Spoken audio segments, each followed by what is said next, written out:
Ladies and gentlemen, I'm Jeff Hall. My colleague joins me, Kelsey Robertson, back in the studio in Clinton. We are live in Rosebud. It is the Final Four of the Class 3A 2 Regional Basketball Tournament here at Rosebud. Got a lot of Yellow Jacket fans in the seats tonight wearing gold across the way from us. Some down in front, some are filing in.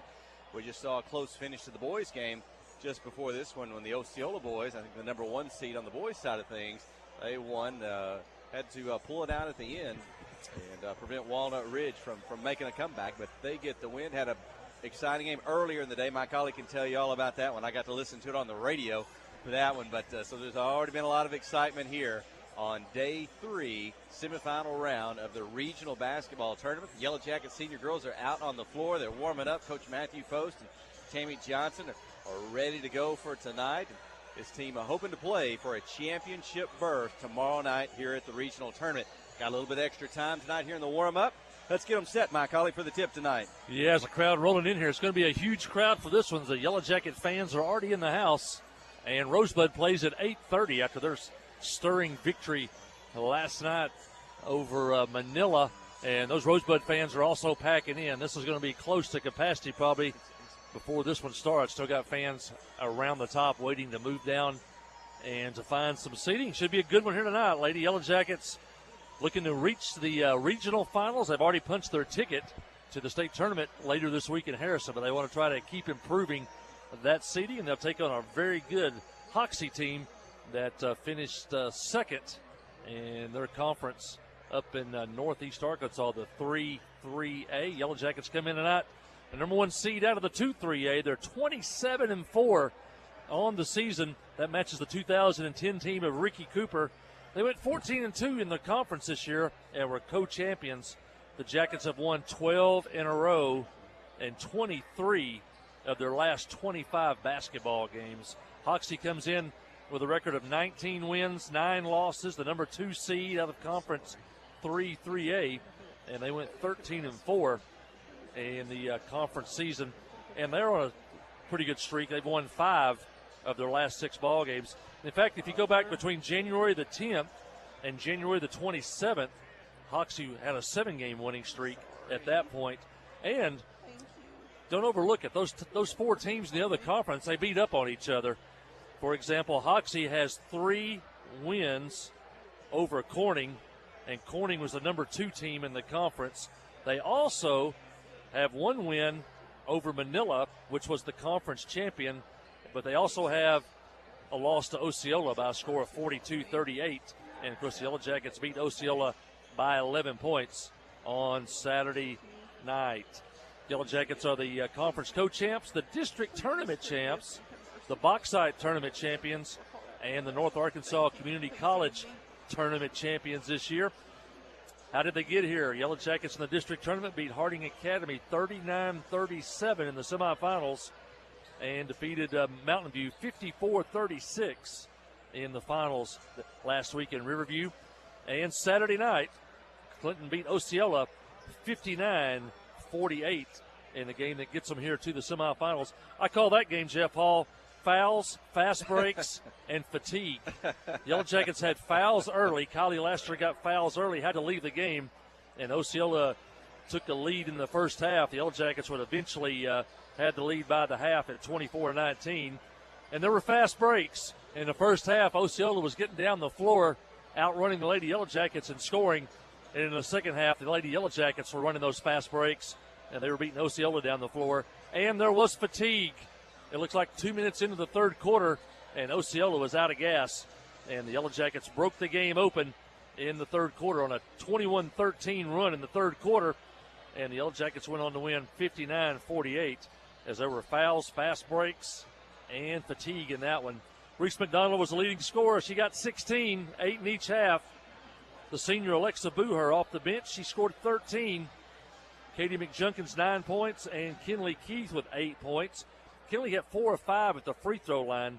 She was our best free throw shooter that night. The Yellow Jackets did not shoot free throws well Saturday night, as the Yellow Jackets only made 13 of 28 free throws. That's an area the Yellow Jackets have got to improve in. It cost you a ball game not shooting free throws well. How did Hoxie get here? Hoxie finished third in their conference, and they defeated Corning 49-41 in the district semifinals, played at Walnut Ridge, and then lost to Manila 50-38 in the district finals. And in the regional tournament on Sunday, Hoxie beat Harding Academy 43-27. They had a 12-point lead at the half, and then both teams did not score for the first 6 minutes of the third quarter. Harding had their chance, couldn't score, and then Hoxie began to score and won the game by a score of 43-27. Hoxie is led by their star guard, J.C. Brown. She is a high-scoring guard. She looks a lot like Reese McDonald. They'll probably be matched up tonight. They both have speed. They both shoot the ball well. In the district tournament, J.C. Brown had 27 points, 10 rebounds in the semifinals, 24 points in the finals. She averaged 26 points a game in the district tournament, and you do not want to be behind at the end of a game because she can dribble the ball and dribble the clock out. So keep an eye on that on J.C. Brown of Hoxie. And so it should be a good matchup tonight between these two teams. Clinton averages 55 points a ball game. Hoxie averages 47 coming in tonight. Hoxie will see probably a zone defense tonight where they try to close off the inside. So if the Yellow Jackets can shoot well from the outside, they're going to have plenty of those shots. So keep an eye on that tonight as the game goes on, how well the Yellow Jackets shoot from the perimeter. If they start to hit a few of those, then that'll really open the game on the inside for Kylie Lassner, Erica Sykes, and Katie Gifford on the inside. Yellow Jackets will probably use a similar defense that we saw the Yellow Jackets use against Josie Story and Mountain View. The Yellow Jackets will guard Brown man-to-man, and then when she gets the ball, bring over a second defender, try to force the ball out of her hands into another player. And speaking of Mountain View, Jeff Hall, 4 o'clock this afternoon, Pangburn and Mountain View played for the 4th time this year, and the Lady Tigers of Pangburn got them this time in overtime. It was an exciting game. It was tied at the half. Story hit a three-pointer to tie it. Pangburn had 7-point leads twice in the second half. Newport came back to tie it, and then Pangburn, with 5 seconds to go in regulation, their star player, Brinley Huggins, got loose down the floor and missed a layup at the buzzer, which would have won the game, but the Tigers, resilient, came back in overtime and had a lead by as many as 6 in overtime and held on to win by 4 as the Pangburn Tigers, who finished 5th in the regular season, they got a shot at a regional championship as they have knocked off number 1 Manila and number 2 in their bracket, which is Mountain View. Thank you. And so the Lady Tigers, under Christy Rowland, have played their best basketball of the year here at the end, and they're waiting the winner of this one, Jeff Hall. She just walked by. We may have to grab her before the night's over and get a little preview of her thoughts if the Yellow Jackets can prevail tonight and make that championship matchup. And maybe that'll be 2 of the hottest teams that have made it thus far. If we can meet up tomorrow night, that'd be a lot of fun, Clinton and Pangburn. Well, let's go ahead and take our final commercial break. Hey, when we get back, we're gonna have the starting lineup. We'll be ready for the tip. Hey, you're listening to KHPQ and Clinton High School Sports.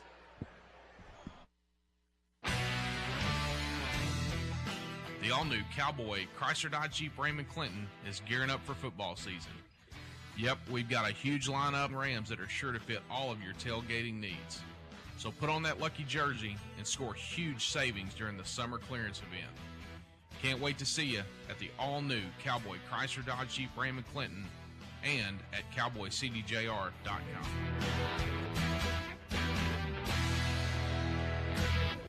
Friday night at the stadium is not the time to worry about your finances. Let First Arkansas Bank and Trust ease your mind with their mobile banking capabilities. You can check your balance, transfer funds between accounts, and even find the nearest ATM for dinner after a road game. The free mobile app is available on the iTunes Store and Android Market. You can cheer loud and proud for the Yellow Jackets because First Arkansas Bank and Trust has you covered. See a branch for more details. Equal housing lender, member FDIC.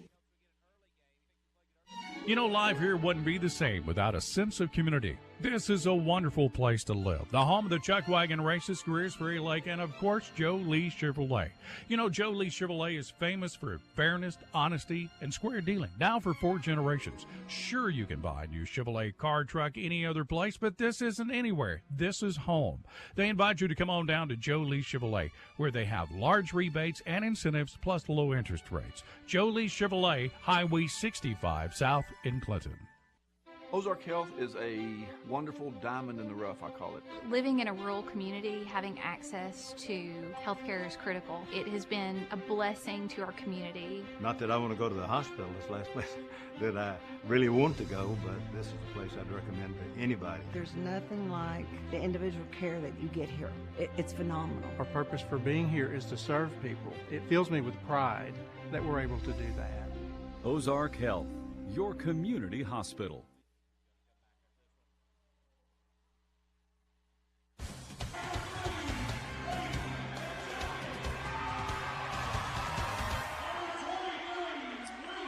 I think we're back, my colleague. It is so loud. I think I just heard the promo music, the introduction of the starting lineups, Hoxie and now Clinton. Coach Matthew Post in his starting 5 tonight. Katie McJunkins, Kylie Lassiter, Sydney Standridge, Reese McDonald, and who'd I leave out? Kinley Keith, your 5 tonight. It is loud. There's a lot of folks here in Rosebud. It's an exciting atmosphere. Big student section. Probably got from the floor halfway up to the top of the bleachers here, our students. And the Lady Yellow Jackets, when they were introduced, they ran over to the students to get a high five. And we are set for basketball. If you're watching home, number 13, that's J.C. Brown. That's the player to watch for Hoxie. Here we go. Kylie Laster, the junior, for the Yellow Jackets to jump the tip. The ball's in the air, and it's controlled by Hoxie, and Brown has the ball in her hand. She's going to be defended by Kinley Keith. Well, we talk about Kinley all year long, Clinton's best defender. She gets the opponent's best offensive player night after night, so that'll be fun with Kinley and Brown matched up. Hoxie in green, Clinton in the home white tonight. Home on the scoreboard. If you're watching on the KHPQ Sports YouTube channel or the KHPQ Facebook page, you can keep that scorebook right there in sight all night long. Good defense by Clinton, forcing Hoxie to keep the ball behind the three-point. There's a long 3 by Brown. It's up and in, and she answers. We talk about her, and she hits a deep 3 on her first attempt of the night. Yeah, she's reminds you a lot of Josie Story. That 3-point was from way beyond normal 3-point range, and Kinley will have to get used to it. You have to extend your defense even farther on her. And Clinton's going to turn it over on the offensive end. Gets out of the hands and out of bounds. And we've seen a few good three-point shooters around the conference this year. You mentioned Josie Story. I think you saw Brinley Huggins in the game earlier tonight. Yeah, maybe her teammate Phillips had a good night shooting 3. So we've had some of those. And Brown's going to pull up again off the dribble and knock down another one from the right wing. An early 6-point lead for Hoxie. She has that step-back 3, so she'll jab step the defender. The defender gets back on her heels, and then she'll step back and shoot a 3. She can create her own shot, creates her own space. McJunkins down in the corner to Reese McDonald. Her 3-point attempt is up. Won't go. Tipped around. Hoxie saves it back in bounds to Kylie Laster. She'll put it off the glass. Good. Clinton's first bucket, 6-2. Good hustle. Stayed on the rebound. And another. J.C. Brown steps in, gets the defender to drop back, steps back. She's behind the three-point line, 3 for 3, and it's 9-2. Yeah, I don't think. I think Hoxie had what was it? About 24 points at a halftime against Harding Academy. They already have 9 points in the first minute and 45 seconds of this one, all from J.C. Brown. Hope they cool off a little bit and all those things even out eventually. But she definitely has hit the first 3 almost from the same spot. And a fantastic start by Hoxie, but you weather the storm. Coach Matthew Post has the girls over. They talk it over a bit. There's 6:15 remaining. When you get great scorers like Story and people like her, you have to play defense that's unnatural. For example, you can't go help anybody.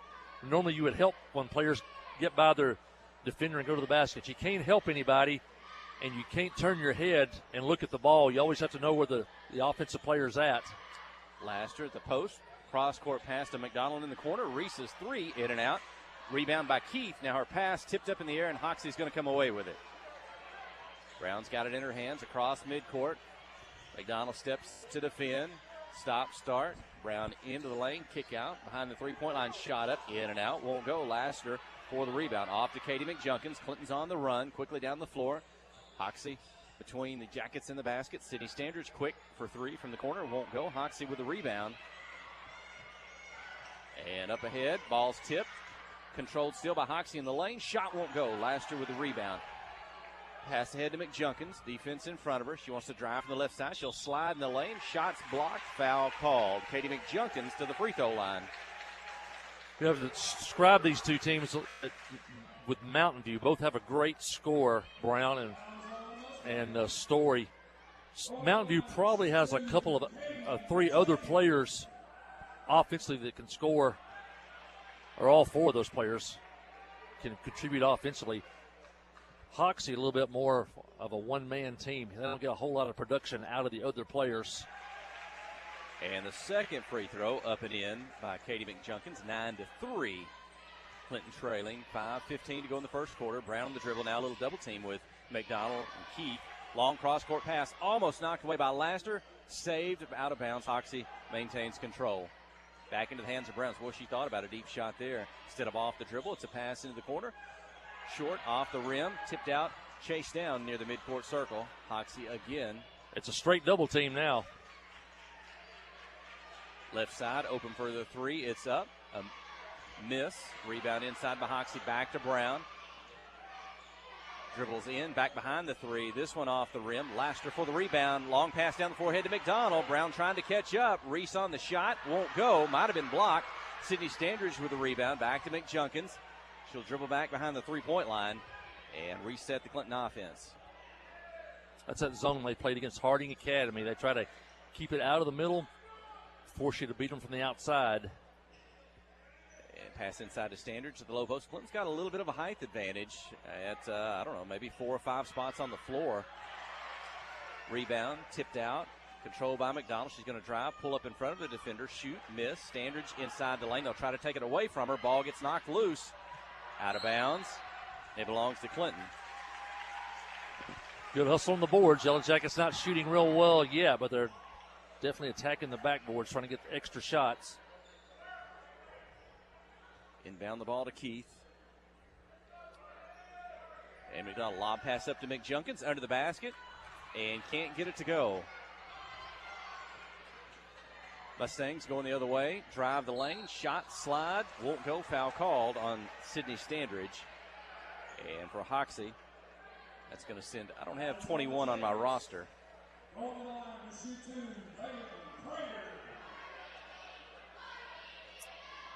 think that's Prater. And 33 on the roster. I guess she's 21 now. Misses the first free throw. They'll have a second. It's up and in. 10-3, the Mustang lead. 3:43 here in the first quarter. Well, the pace picked up there momentarily. Maybe, let's see if Clinton, sometimes it's to their advantage. They can play more players, seem to be in good shape. By the end of the game, if you can play a fast-paced game, try to wear the other team down. Let's see if fatigue or that height advantage could come into play. Well, Clinton's going to turn it over on the offensive end. That pass a little bit too high. It sails out of bounds. Substitution in for the first time tonight. Alexa Buhar, the senior for the Yellow Jackets, and Katie McJunkins will get a breather. Alexa's played well the last couple of weeks. A steady hand, the senior. She's run the offense, hit the free throws, and here comes Brown across midcourt. Here comes the double team, McDonald and Keith. I don't know if we've seen that all year necessarily, but they are both on her. So it's basically 4-on-3. The rest of the floor. And Buhar blocks the shot out of bounds. Keep it with Mustangs, but that fires up the Clinton crowd. Somebody will be open in this. But the Yellow Jackets think the risk is worth it, forcing those other players to have to shoot the basketball and not Brown. Brown takes the pass in front of the Yellow Jacket bench. Long three won't go, but it's the rebound off the backboard. The Mustangs control. One of the problems rebounding now, you got 2 defenders on a player on the perimeter, so now you're having to try to rebound with 3. It looks like when the ball goes away, Reese McDonald's going to face guard her, stay with her. And then when it gets back in her area or she gets the ball, Kinley Keith's going to come over for a straight double team. As you said, on the drive, shot up, won't go, offside. Ball gets loose. Mustangs recover. Three-point shot up, won't go. Offside rebound. Mustangs get it again, lose it out of bounds. It belongs to Clinton. 2:27 in the first, trailing 10-3. Well, Mustangs coming up with all the rebounds. I don't know if that's some long rebounds or some awkwards coming off the goal. Defensive alignment, when you got two players out on the perimeter having to play defense, you're trying to rebound with three. That's just the chance you got to take to try to stop Brown.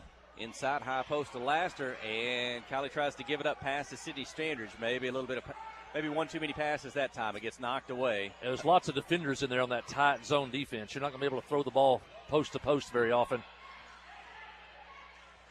Brown tries to get a little give and go. Now she'll get it back behind the three-point line. Catch, turn, shoot, in and out, won't go. Kylie Laster with it. And ahead to Reese McDonald across midcourt. Mustangs doing a good job of getting back defensively. They've not allowed any fast break, really transition opportunities for Clinton yet in the first quarter. This is kind of what they did to Harding Academy here. So they kind of lulled them to sleep. You couldn't get anything easy on the inside, and then Fullerton did not hit from the outside. Three-point shot won't go. Offside rebound by Sydney Standridge. She'll dribble it back out behind the three-point line. Inside to Standridge. She gets it back from McDonald. Kick out. Open three for Booher. Alexa's shot won't go. Long rebounds. Going to carry out of bounds, and it belongs to Hoxie. Like I said, just catch that ball at the high post. They're recovering Kylie low. Just catch it. Turn around, shoot that 12-footer from the elbow.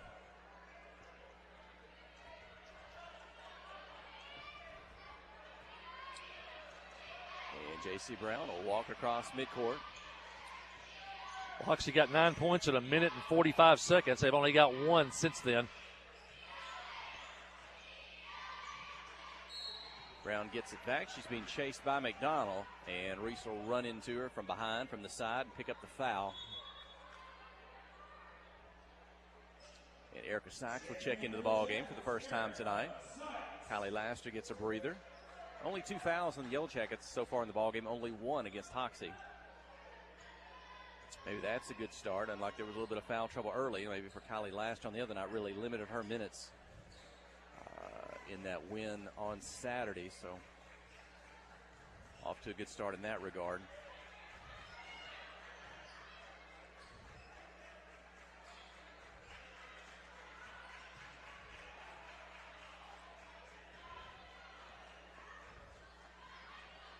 .30 seconds.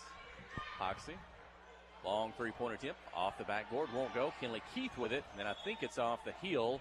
I was shocked that Hoxie took that shot with 25 seconds left. We're going to run it down for the last shot, and Brown didn't even touch it. Jackets could sure use a basket here, and they'll get the ball to start the second quarter. 15 seconds, clock running. McDonald across midcourt.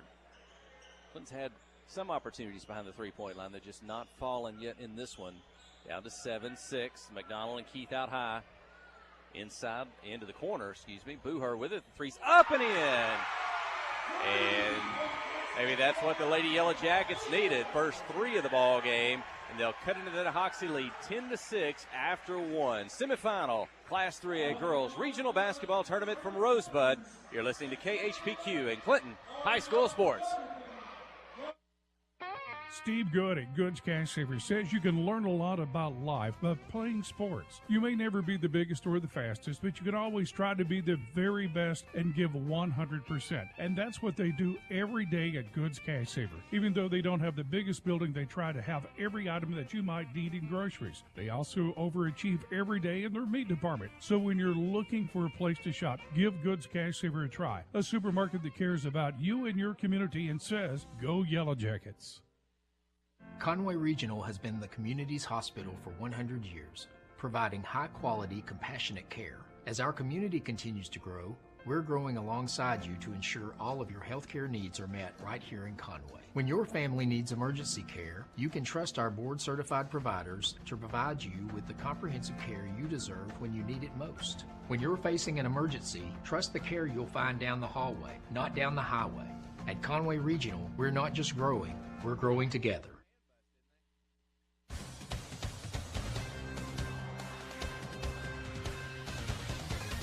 Trail 10-6 against Hoxie. They'll have the ball to start the second quarter. Yellow Jackets got a couple of points from Kylie, a free throw from Katie McJunkins, and Alexa hit a three-pointer at the end of the quarter. Jackets trail 10-6. I could summarize it. Good shooting by J.C. Brown to open the ball game. 3 3-point baskets. Not so good shooting maybe from her teammates. They got a lot of rebounds, but missed a lot of shots. Clinton missed a lot of shots. Hey, the count this one. Sydney Standridge for the putback. It's up. She's fouled. She can make it a 1-point ball game. It's 10-8. Yellow Jackets inside. Again, they've got a height advantage tonight. They've not had a lot of opportunities inside, but maybe that's one of the things you want to look for as this game goes on. If they can take advantage of that. Sydney's free throw bounces around. Won't go. Tipped. And she almost got it back, but J.C. Brown comes out of the pack with it. They'll knock it away from behind, but commit the foul. And that's going to go. He may have signaled that on Reese McDonald. I think that's going to be her second, let's see, personal foul. It does go only 3 on the team, but the second against Reese. That's a big one, too, because she's having to try to slow down Brown. And you know Brown's going to try to drive the basketball on her. Shot blocked by Standridge. And Kinley Keith tries to save it inbounds, but it'll carry out. Keep it with the Mustangs.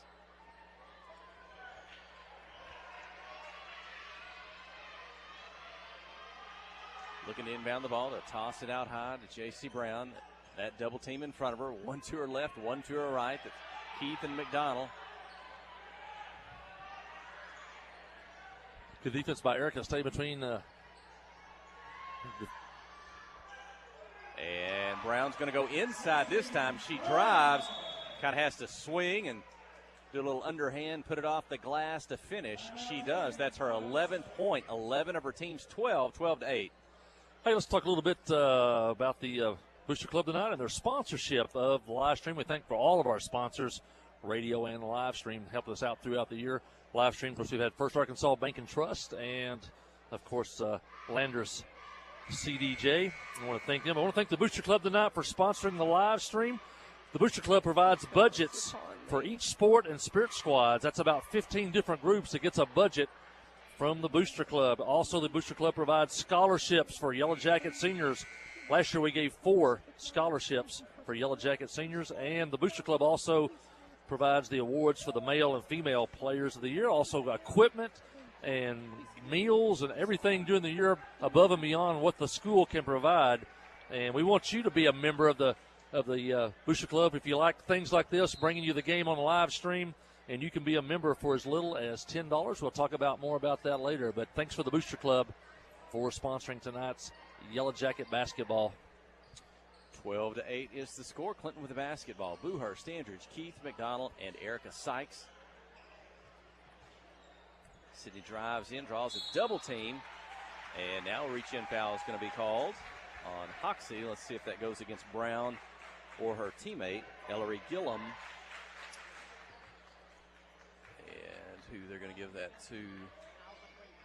They'll give that to Gillum. Ellery That's Gillum. her second personal foul. Team's third.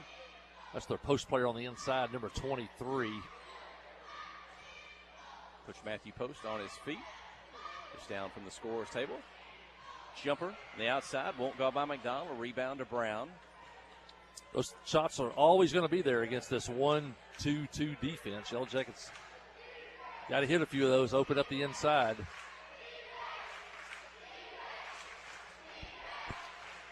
Now Brown's posting up low.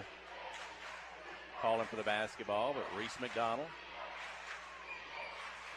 trying to keep it away from her. She gets it on the right side. Kind of fakes a three, drives the baseline. Side.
of your tailgating needs.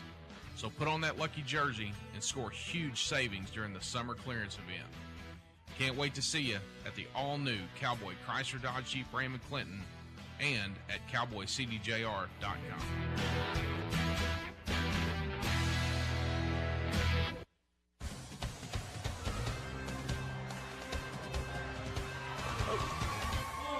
And 2 for the Mustangs gives Hoxie a 19-8 lead. Sorry about that. We were off there momentarily. I think we've got things corrected on the radio end and maybe also the video end now, so I'm not sure exactly how much we missed there. There was a timeout by Clinton. Now trailing 19-8. Reese McDonald picked up her 3rd personal foul, but she stays in the ball game. She's going to take the inbounds pass. The runner in the lane won't get it to go. Rebound tipped out to Brown. She's got it on the run. Going to be a 2-on-2. She's on the right side. Laster defending. Oh, and she'll just kind of body up against Kylie Laster on the run at the shot. The ball goes in, counted. I think Laster's whistled for the foul and a chance at the 3-point play for J.C. Brown. 13 of the 21 points for Hoxie by Brown. Has a chance for a 14th here on the free throw.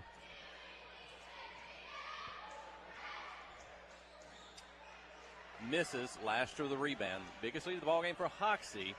21-8, 3:40. Clinton had it, it got it to 12-8, so I think it's a 9-0 run since that point by Hoxie with 3:40 to go here in the second quarter. Keith wants to drive the baseline, cut off, tosses it back out. McDonald, that was back to Kinley Keith, Katie McJunkins, Kylie Laster, and the 3-point field goal by Reese McDonald. And maybe that's one of the reasons why, even with 3 fouls, maybe you can't take Reese McDonald out of the ball game because you depend on her 16 points a ball game offensively as an average. And ball's knocked away. Laster to Kinley Keith. She's going to drive, take it in the lane, collision with a defender, and a blocking foul called on the Mustangs. And Kinley Keith will go to the free throw line for 2 free throws. And the Jackets got a block shot on the other end, able to start a fast break. We haven't seen that yet tonight. And that's part of the Yellow Jackets game, and Kinley Keith finishes a 3-point play. 21-14, pressure in the backcourt, but Hoxie gets it across. Haven't been able to rebound cleanly, so we can't start a break. But that time off the block shot, they did. Open for 3, left side won't go. This time the rebound controlled by Gifford. Quick pass out to Katie McJunkins. She's got Mustangs in front of her. She's going to get to the middle floor. She's going to split them, drive, won't go. Laster battling for the follow. It's out of bounds. Last touch by Hoxie. Got a clean rebound, got a fast break, got a good look. Speeding up the tempo. And Katie's going to inbound. Outside of Reese McDonald. She's open for a 3. It's in the air. This one won't go. Offside rebound. McJunkins has it. Back out to McDonald's. Top of the key 3. It's up and in. Another field goal by Reese McDonald. And just like that, it's down to 4. 21-17. And full court pressure trying to speed the tempo up a little bit. Yellow Jackets hit those shots on the outside. Then you're going to start seeing that inside open up too. That is 9 straight points by Clinton now. 21-17. Brown gets inside and scores. Boy, she finishes well. Off the drill, but a long pass ahead to McDonald. She's going to pull up, shoot quick, and she gets 2. Oftentimes, we'll see her put it off the glass. That time with a Mustang in front of her, she'll just put it up and in from about 10, 12 feet. Reese has 8. She scored 8 straight. Brown down the floor. Stop. Let the defender go by. Put up the 3. Won't go. Rebound to Kinley Keith. Kinley's going to dribble it across midcourt. Give it up to Katie McJunkins. Hey, she can make it a 1-possession game. Under 2 minutes to play in the second quarter. And the tempo really speeded up. That's in Clinton's favor. McDonald catch and shoot 3. This one won't go, but right there for the rebound is Laster, and Kylie's fouled, and she'll go to the free throw line.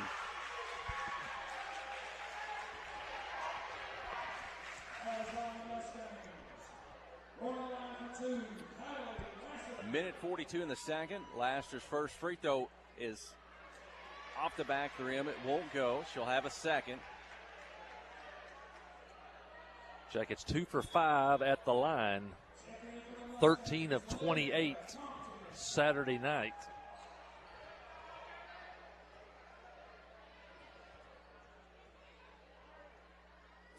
Kylie's second free throw. Misses. McJunkins for the rebound. Back to Kinley Keith. Reese McDonald for 3. It's up. Misses. Tip. Laster's got it. Count the basket and the foul. Kylie Laster back to the free throw line. Coach Post is fired up on the Yellow Jackets sideline. It's a one-possession game, and boy, who could have thought things could turn that quickly? Clinton was behind 13 points just a couple of minutes ago, and Laster with a free throw. Let's see. Everything keyed off that block shot, started that first fast break. In and out, won't go. And a technical on the Hoxie coach. Now, if you came to the state tournament last year at Clinton, the Hoxie coach got about 6 technical fouls before they could get him off the floor. And he gets one here with 1:31 left in the first half. It was a miss by Laster. The ball's going out of bounds. I think J.C. Brown maybe cleared it to a teammate. Maybe they thought she got a push or something on that. Well, I thought the Mustangs were going to keep it. It's 23-22. McJunkins made the first free throw. This one will be for a chance to tie. It won't go, but Clinton's going to get the possession at midcourt. He's quite an emotional coach. We've seen over the years. Also does it in softball, too. And now he's going to have to set for the rest of the ball game. 1:25. Clinton trailing 23-22.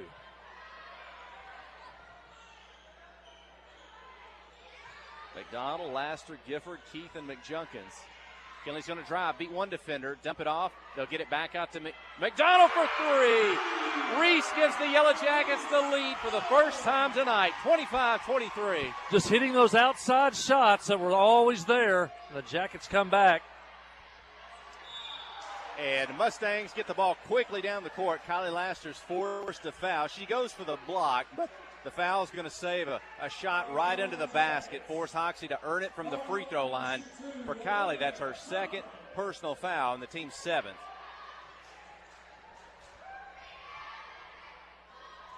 First free throw's up and in. Erica Sykes will return Kylie Laster out. Olivia Compton the line for Hoxie. That's her first points of the ball game. Reese now has 11. She averages 16 points on the season. Second free throw misses. Rebound Kinley Keith. 55 seconds, second quarter. Notice Hoxie didn't have anybody rebounding there. They did not want to get into a running game with Clinton, and that's what's happened here in the second quarter. McDonald takes the pass from Sykes. She'll give it up to Katie McJunkins for 3. This one won't go. Rebound Keith. Back to McDonald. I think she'll step. It'll go in and out. It won't go. Out of bounds. It belongs to Hoxie. Reese had another good look.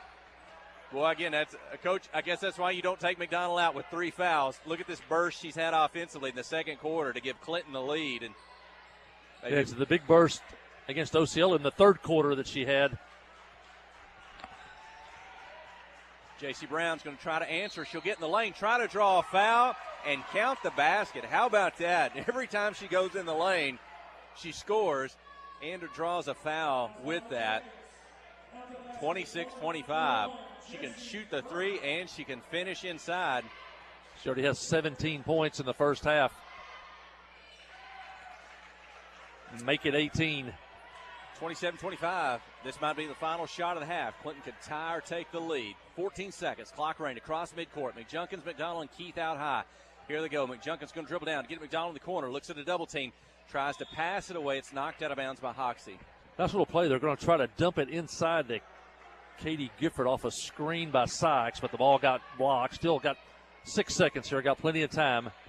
Out high to Keith, back to McDonald, into the corner to McJunkins. Defender there. Ball's knocked loose, out of bounds. Keep it with Clinton now. We're down to 0.8 seconds from the baseline. Now you got an inbounds play.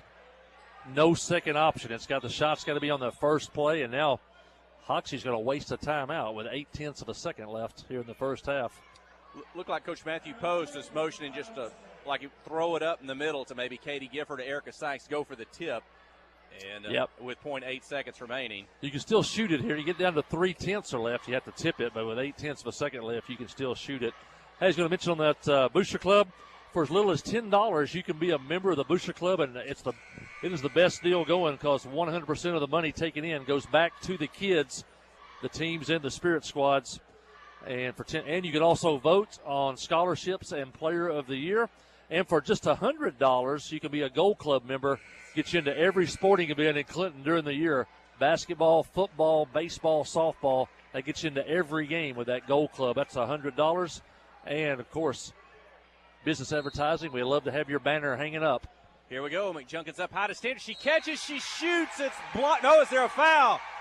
Foul is called, and Sydney Standards is going to go to the free throw line for 2 free throws with no time remaining in the first half. That's a nice play. A lot of times they run that with 2 post players in the lane. That time Sydney lined up behind the three-point line and then raced into the lane. And that was a nice little twist on that inbounds play by Coach Post. She gets the first. A second one to tie, 27-26. It's in the air, and it's good. How about that? Hoxie races out, to a 9-2 lead off 3 3-point field goals by J.C. Brown. They led by as much as 13. Reese McDonald, her teammates, get going in the second quarter. They come back, take the lead. Hoxie took it back momentarily, and we're tied at halftime. Boy, a semifinal round here from the Class 3A Girls Regional Basketball Tournament at Rosebud. Boy, you couldn't ask for anything more exciting than what we've got so far. Let's step away for just a moment, catch your breath, then come back. We'll catch you up on all things going on here. You're listening to KHPQ and Clinton High School Sports. Wherever the river flows and however the game goes. The River Company is a proud sponsor of Clinton Yellow Jacket Sports. Just like in sports, you want someone who has your back. The professional team at the River Company Insurance does just that. They'll work hard to find you the most coverage at the best possible price. Whether it's business, farm, ranch, personal, or automotive, the team at the River Company will get you exactly what you need. Sports is a team effort, so come join the team at the River, formerly S&P Insurance. F.L. Davis Cash Lumber, your Ace Hardware store, is a proud sponsor of Clinton Yellow Jacket Sports. F.L. Davis Cash Lumber can help with your electrical, plumbing, paint, tools, hardware, and flooring needs. They're a full-service hardware store and lumber yard. F.L. Davis can provide you with everything you need for your residential or commercial projects. The knowledgeable staff is always on hand to answer your questions. Visit F.L. Davis Cash Lumber, your Ace Hardware store. Same place, now Ace. You know, life here wouldn't be the same without a sense of community. This is a wonderful place to live. The home of the Chuck Wagon Races, Greers Ferry Lake, and of course, Joe Lee Chevrolet. You know, Joe Lee Chevrolet is famous for fairness, honesty, and square dealing. Now for 4 generations. Sure, you can buy a new Chevrolet car, truck, any other place, but this isn't anywhere. This is home. They invite you to come on down to Joe Lee Chevrolet, where they have large rebates and incentives plus low interest rates. Joe Lee Chevrolet, Highway 65 South in Clinton. Friday night at the stadium is not the time to worry about your finances. Let First Arkansas Bank and Trust ease your mind with their mobile banking capabilities. You can check your balance, transfer funds between accounts, and even find the nearest ATM for dinner after a road game. The free mobile app is available on the iTunes Store and Android Market. You can cheer loud and proud for the Yellow Jackets because First Arkansas Bank and Trust has you covered. See a branch for more details. Equal housing lender, member FDIC. Wherever the river flows and however the game goes. The River Company is a proud sponsor of Clinton Yellow Jacket Sports. Just like in sports, you want someone who has your back. The professional team at the River Company Insurance does just that. They'll work hard to find you the most coverage at the best possible price. Whether it's business, farm, ranch, personal, or automotive, the team at the River Company will get you exactly what you need. Sports is a team effort, so come join the team at the River, formerly S&P Insurance. Towing and we're back here at Rambler Arena on the campus of Rosebud High School. It's halftime, regional semifinals. It's Clinton 27 and Hoxie 27. Jeff Hall said Hoxie jumped out to a 9-2 lead on 3 J.C. Brown's three-pointers. The Yellow Jackets trailed 10-6 into the first quarter and then had a 21-point second quarter. Outscored Hoxie 21-17, and on 2 free throws by Sydney Standridge, tie the game at 27 here at the half. Reese McDonald got hot from the outside, 3-3. She's got 11 points. That kind of opened things up, and a block shot by Kylie Laster got a fast break started, and that kind of got the tempo speeded up, and the Yellow Jackets able to get back in the ball game, and we're tied at the half at 27. McDonald with 11, Kylie Laster with 4, Sid Standridge with 4, Katie McJunkins with 2, Kinley Keith has 3, and Alexa Booher has 3 points off the bench. For Osceola, Chloe Prater, she has 6 points. Olivia Compton, 1 point. And let me count these up for J.C. Brown. 9, 11, 13, 15, 17, 18 first half points for J.C. Brown. Yellow Jackets at the free throw line. 3, 5, 7, 9, 10. The Yellow Jackets have shot 10 free throws and made 5 here in the first half. Mentioned the Booster Club. Those memberships are $10 to be a member of the Booster Club. And you don't even have to come to a meeting if you don't want to, but that your money would go to a good cause. And also mention the Gold Club. That's $100, gets you into every Clinton event, football, baseball, basketball, and softball. You can get in all those events with the Gold card. And, of course, if you have a business, we'd love to put your banner up. You can call Angela Bradford, Phillip Jones, or if you even see me, I can get the word to them, and we can get your banner up advertising. A lot of school booster clubs will only put your banner up at the football field. We put up the football field, and we bring it into the arena in the wintertime. And so and you'll get, I think, some passes to go along with that banner for you and your family. And so we'd love to have your advertising with us and for Yellow Jacket Athletics. Also want to mention it last night, or Saturday night, after prom party, another great group. You know, these kids, one of the biggest nights of their life, or at least their high school life, is the prom. And in Clinton, the prom and the after prom are really big deals. And they put on a great after prom show. That committee's been meeting for months, getting ready for this year's after prom. Almost every kid walks away with some type of gift that hopefully that they can use as they go on after graduation. But we wanted to mention big fundraiser coming up. Donkey basketball, March the 15th at the arena. If you buy your tickets now, they're $8. If you wait until the day of the event, they're $10. Clinton Physical Therapy is going to have a team. Petty Jean Electric is going to have a team. There'll be a Clinton student team and even a CHS staff team. Come out and see your favorite teacher ride a donkey. Maybe, you never know, be thrown on the ground. And so definitely want to come out for that. It's on March 15th. Now, the after prom committee, part of that money goes back to the donkey basketball organization, but also the Hastings chicken meal used to be at the pie supper. This year it's going to be at the donkey basketball game, and you'll get the barbecue chicken, baked beans, potato salad, and a drink for just $10. Now all that money goes to after prom. 100% of that money goes to after prom committee, and so that's a huge deal. Now, if you don't want to go to the donkey basketball game, they're going to have people set up outside the arena. You just drive through. They'll hand you that chicken dinner for $10. You don't even have to go to the donkey basketball game, but you'll still be helping a worthy cause or the after prom party.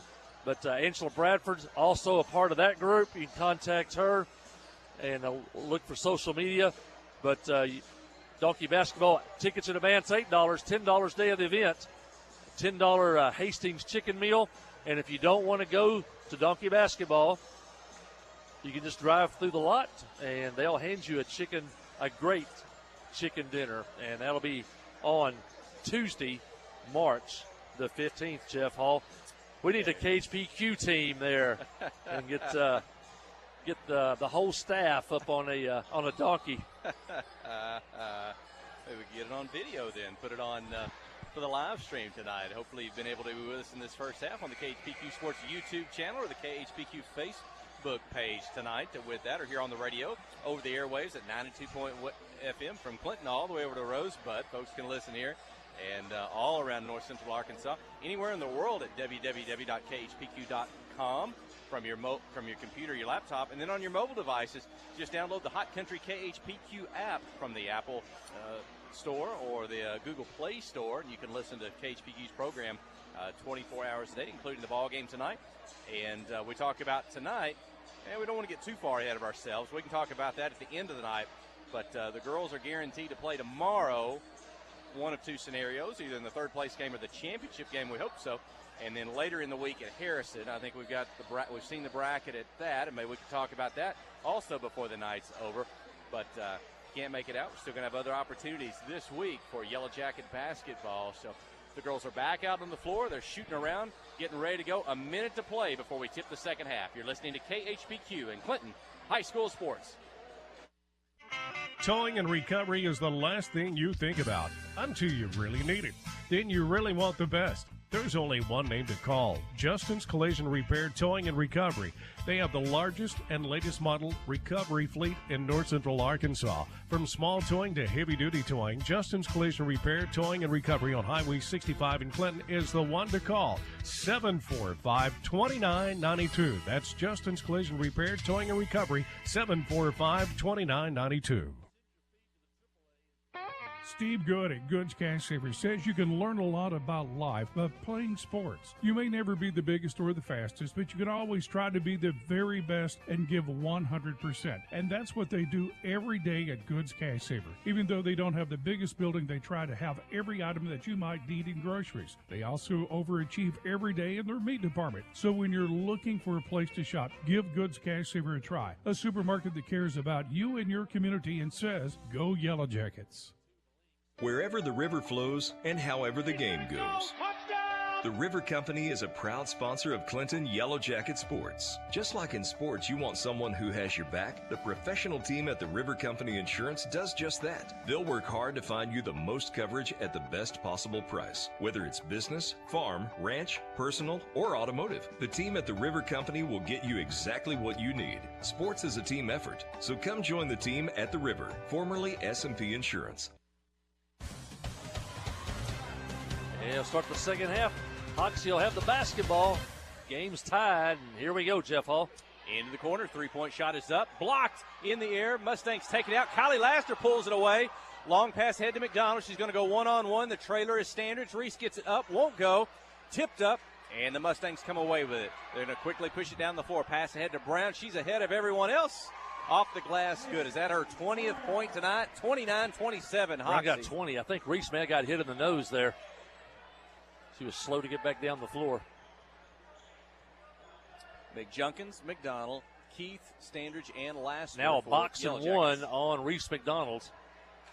Laster takes the pass. She'll spin around inside the lane. Shot won't go. Rebound to Hoxie.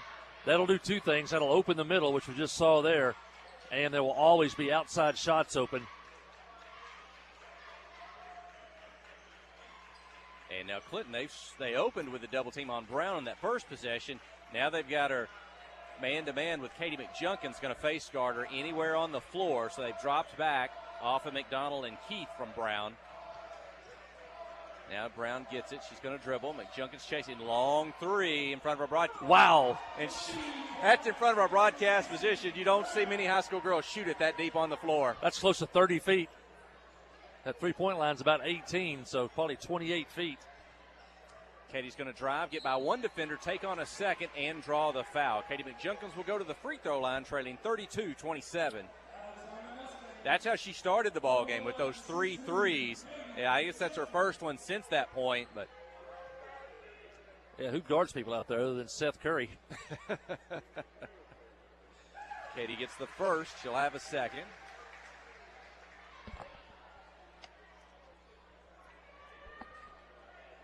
But in that box and one, Reese may not get as many shots from the field as she did the first half, but it's definitely going to take the middle defense away that Hoxie had the first half. Katie gets the second, 32-29. Brown with ball across midcourt, step back three, it's up and in, another one. Just almost unconscious, a 5 on the night. She blocks the shot by Kinley Keith in the lane. Brown's got it back in her hands, 2-on-1. Keith catching up 2-on-2. Pass ahead to her teammate, off the glass, good. 37-29. Coach Matthew Post going to take a timeout here as the Mustangs open with a run to start the second half. Yeah, she started the second half like she did the first half.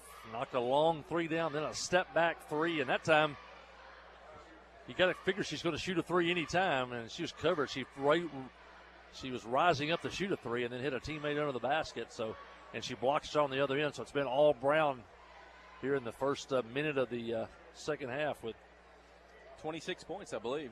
She's not that tall. If you're watching on the video, she doesn't elevate. Not necessarily. She's not like a Josie Story from Mountain View, who's a little tall and slender and can elevate. But she makes those three-point shots just effortless. And yeah, she is a deadly outside shooter. She's a good basketball player. We see her on the defensive end too. How about that? She may have been mentioned.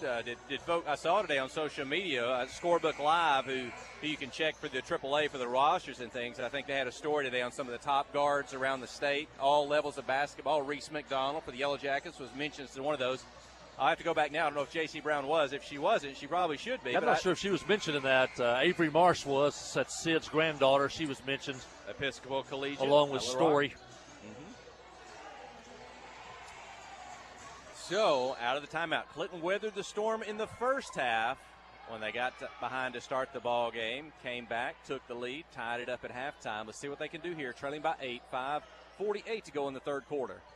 Still only 3 players have scored in the game for Hoxie. You got to hope that Brown eventually cools off. Keith's going to drive. She'll get it to McDonald. Reese off the dribble. Shot won't go off the glass. Tipped. Mustangs have it. Brown's got it across midcourt. Couple defenders ahead of her. She'll slide by Keith. This one will be off the mark. And the rebound to Katie McJunkins. She's going to take it in the lane. Drive. Shot up. And that one's going to go up over the backboard and out of bounds. Well, like I see the Yellow Jackets running with the basketball. That's what got them back in it in the second quarter. McJunkins and McDonald both on Brown over there in the far corner. Reese playing with 3 personal fouls. This type of defense that Clinton played in the regional first round last year against that girl against Walnut Ridge. Again, that's what you got to do to stop a girl with 26 points. It is 2-on-1 against J.C. Brown, and it is 4-on-3 on the rest of the floor. She misses a 3. She got it in her hands, got the shot off. This one won't go. Mustangs get the rebound and then whistled for the foul. Let's see, is that going to be Kinley Keith, I believe, for the first foul of the second half against the Yellow Jackets. That's her second personal. Hoxie inbounds the basketball. 3-point shot from the left side, won't go. Rebound Keith, ahead to McDonald. Brown slaps it away. Out of bounds, it belongs to Clinton. And Brown was in on that play almost. She plays both ends of the floor, not just an offensive player. Got to look inside to Laster now. There's one less defender on the inside because they're guarding Reese McDonald's one-on-one. Reese dribbles behind a screen by McJunkins. Gets up the 3. It won't go. Laster for the rebound. She spins through 2 defenders and scores. Chance of a 3-point play for Kylie Lassiter. Got to go Laster. Got to go Standridge inside with that box and one. There's one less defender in the box.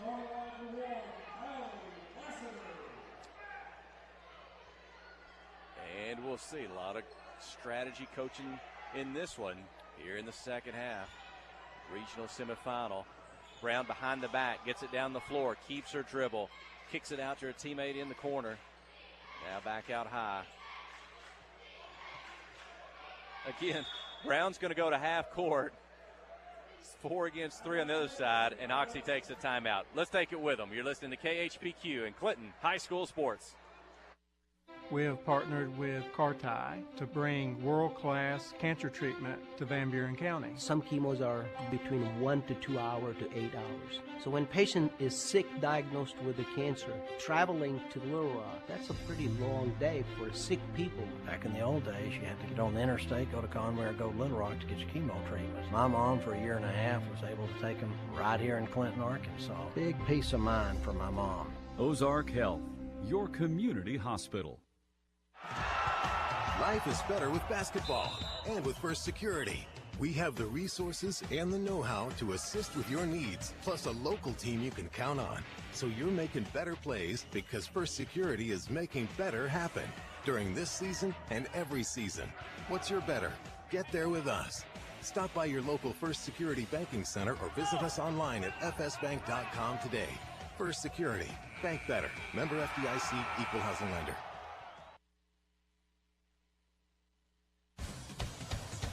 Well, let's see, Coach Mike Colley, what do you do coming out of this timeout if you're Hoxie or Clinton?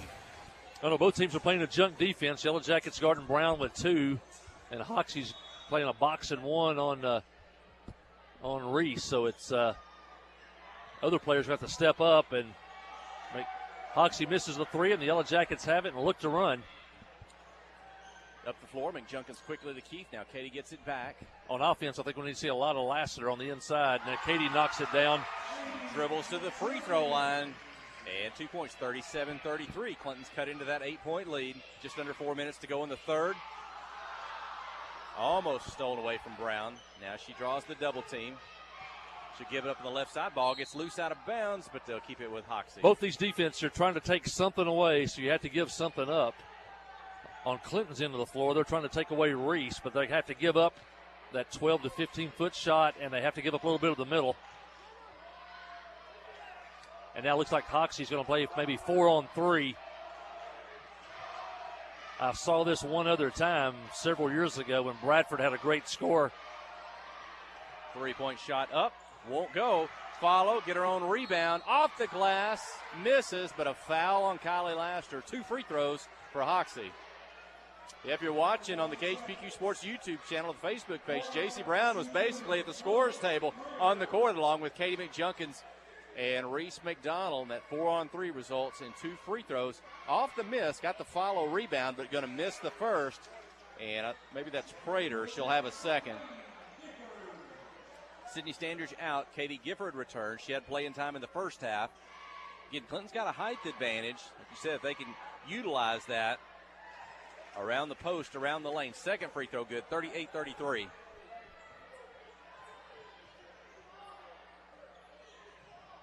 There it is to Laster. She draws a double team, dishes it back out. McJunkins for 3, top of the key, off the back, the rim won't go. McDonald with a follow, the rebound. Oh, and the whistler for a double dribble. And it goes back to Hoxie. She caught it, dribbled it, and had to wait for Brown to flash by for a steal, but then she put it back down on the floor.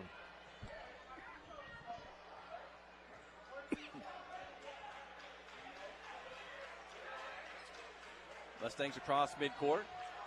Drive the lane. Try to split 2 defenders. Force it up. And Gifford saves it back in bounds. Maybe not the shot they want there. Quickly going the way. The McJunkins is fouled. Brown picks up the foul. That's Hoxie's 3rd here in the second half. It'll be JC's 2nd. Or only first foul. Inbound the ball. Keith McJunkins. Inside, not there yet. Kylie Laster low, Katie Gifford high. Right there. McKinley, she'll drive. Little jumper from the baseline. Won't go. Kylie trying to keep it alive. It's tipped out. Katie McJunkins has it. Back to Key. She's going to drive the baseline again. Dump it to Gifford. She's fouled. Katie Gifford to the free throw line. Now you like those looks they're getting there on that series. First half, they ran a straight 1-2-2 zone or a kind of a 3-2. But they kept the middle surrounded with defenders and a box and 1. That's no longer there. Big free throw make by Katie Gifford, 38-34. Katie's gotten better and better. More and more playing time. She's getting more confidence.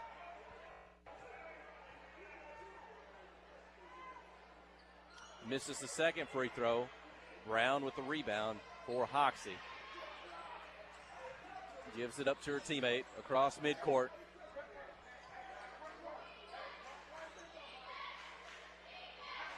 And 2 minutes, 10 seconds to go in the third.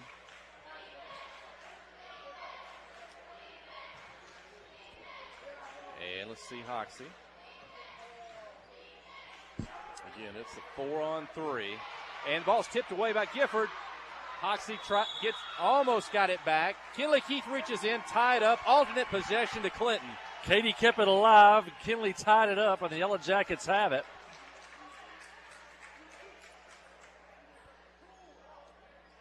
Good effort. Clinton could get it to a 1-possession game.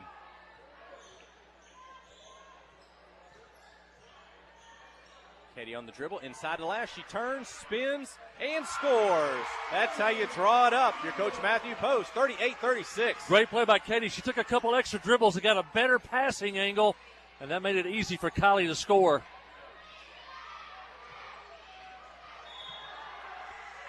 And out of bounds. Clinton's got it.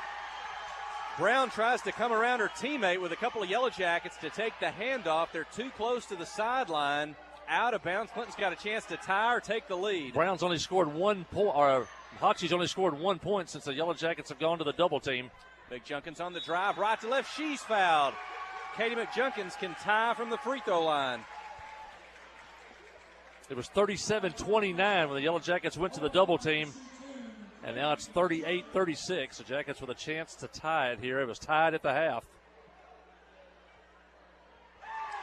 She gets the first. She'll have a second. The junior Katie McJunkins. Katie 4 for 7 at the line. Misses the second. Brown for the rebound. Mustangs with Trouble the now. lead. She's in the open floor. Quickly down the floor. She's going to take it all the way. Keith reaches in, tries to knock it away low or tie it up. Instead, she's whistled for the foul. It got in the open floor. That was trouble when Brown got it. Got the rebound.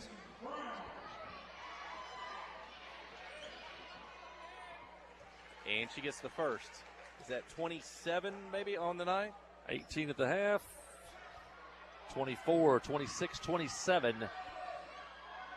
Second free throw gives Hoxie a 3-point lead, 40-37, a minute 8. Clinton basketball.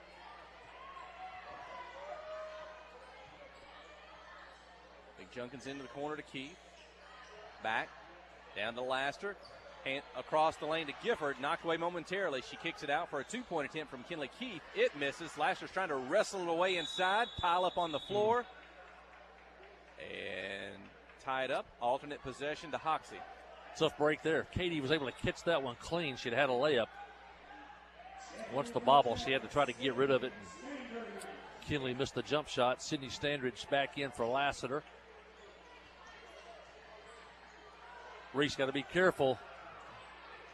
Reese the only player in foul trouble. She's got 3 for the Yellow Jackets, but she's been at 3 since early in the second quarter, so she's done a good job avoiding the fourth. She's with a double team with Katie McJunkins on J.C. Brown and her 27 points. She dribbles back near midcourts, and she splits 2 defenders on the dribble, goes to the floor, whistled for the foul. The Yellow Jackets, and that's going to go against Katie McJunkins. That's her first, the team's fourth. They inbound it to Brown, loses control. It's on the floor, the Mustangs recover. 20 seconds. Long 3 by Brown. Misses this one. Long rebound out of bounds, and it belongs to Clinton. 13.4. Need a last shot here. Don't give Hoxie another shot at it. We get the ball to start the fourth quarter, so even if we don't score, we're only down 3. If we do score, we may be within 1 or maybe tied here, but don't give Hoxie another chance in the third quarter. They get Kylie Laster back into the ballgame for this last offensive possession. 8 seconds. 7. Keith dribbles in to Laster. She gets it in the lane. She's going to spin into a defender. Uh-oh, she's whistled for an offensive foul. Not a very good call there, and we had a good look at it. She did not lead with the shoulder. She turned and both players bumped. And that, I misspoke earlier. She was playing with 3 fouls. That's her 4th personal foul. She's going to lead the ballgame for the final 2 seconds. Wow. Inbound to Brown. She's behind half court. She'll heave. It's up. It won't go. 40-37 after 3. A final 8 minutes to play here. Clinton and Hoxie semifinal round of the Class 3A Girls Regional Basketball Tournament from Rosebud. You're listening to KHPQ and Clinton High School Sports. You know, life here wouldn't be the same without a sense of community. This is a wonderful place to live. The home of the Chuck Wagon Races, Greers Ferry Lake, and of course, Joe Lee Chevrolet. You know, Joe Lee Chevrolet is famous for fairness, honesty, and square dealing. Now for 4 generations. Sure, you can buy a new Chevrolet car, truck, any other place, but this isn't anywhere. This is home. They invite you to come on down to Joe Lee Chevrolet, where they have large rebates and incentives plus low interest rates. Joe Lee Chevrolet, Highway 65 South in Clinton. Wherever the river flows and however the game goes. The River Company is a proud sponsor of Clinton Yellow Jacket Sports. Just like in sports, you want someone who has your back. The professional team at the River Company Insurance does just that. They'll work hard to find you the most coverage at the best possible price. Whether it's business, farm, ranch, personal, or automotive, the team at the River Company will get you exactly what you need. Sports is a team effort, so come join the team at the River, formerly S&P Insurance. And in the fourth quarter, Hoxie leads 40-37. Game was tied at the half. Hoxie outscored the Yellow Jackets 10-2 coming out of the gate in the third quarter, but the Yellow Jackets closed the lead back to 3 and have the basketball. But Kylie Laster on the bench. Well, actually, she's back in the game with 4 fouls, and she's got the basketball and scores. Well, I was going to ask you, how does that change the ball game with Laster with 4, but hopefully that's a good start. And an answer here that cut it to within 1. Once again, it's another team that has no answer for Laster inside if she can just stay in the ball game. Mustangs with the basketball. 3-point attempt from the right side. Good. 3-point basket. First points of the game for Kylie Jones. Only the 4th player to score for Hoxie tonight. Inside to Sydney Standard. She'll step by a defender. Shot won't go. And it's out of bounds and belongs to Hoxie. Boy, she had a good opportunity there, just couldn't get it to fall.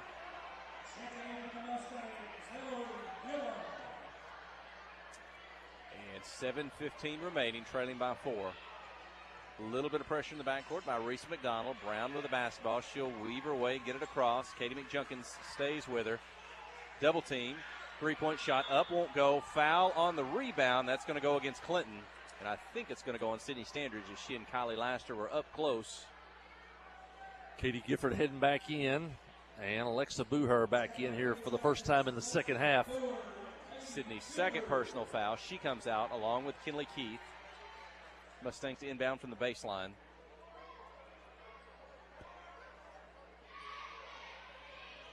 Like I say, you got to keep them close. You don't want to get down in the last minute or two, down 4 or 5, because Brown will dribble in circles out there.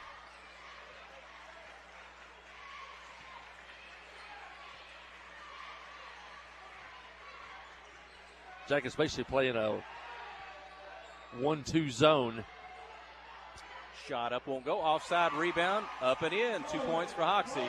45-39. 6 minutes, 30 seconds. Yeah, Prater's got 11. Gifford to Laster. And reach-in foul called on Hoxie as Laster made her move to the basket. 16th foul on Hoxie, so a non-shooting foul. Clinton will inbound from the baseline, but both teams are going to be shooting free throws for the remainder of the ball game. Inbound the ball to Laster. Can't get it to go off the front of the rim, but Katie McJunkins with a rebound. Kick out. 3-pointer up by Booher. A little bit long. Goes out of bounds and belongs to the Mustangs. Good inbounds play. Ran it perfect. Just didn't get the shot to go. And now you need some defensive stops. You don't need to. Hoxie will definitely slow the ball down if they can stretch the lead out a little bit. Get it inside off the post. Shot up won't go. Laster for the rebound. Over to Booher. Alexa cross midcourt. Defense back. She's going to dribble down to the baseline. Turn, spin. They'll take it back inside. Left, right, off the glass. Won't go. Laster trying to get the rebound. It's knocked loose. Katie Gifford's there, but Hoxie comes up with it. Jackets able to run in the second quarter. Haven't been able to run in the third quarter. J.C. Brown, step back 3. This one misses. Rebound hits the floor. Hoxie's able to recover.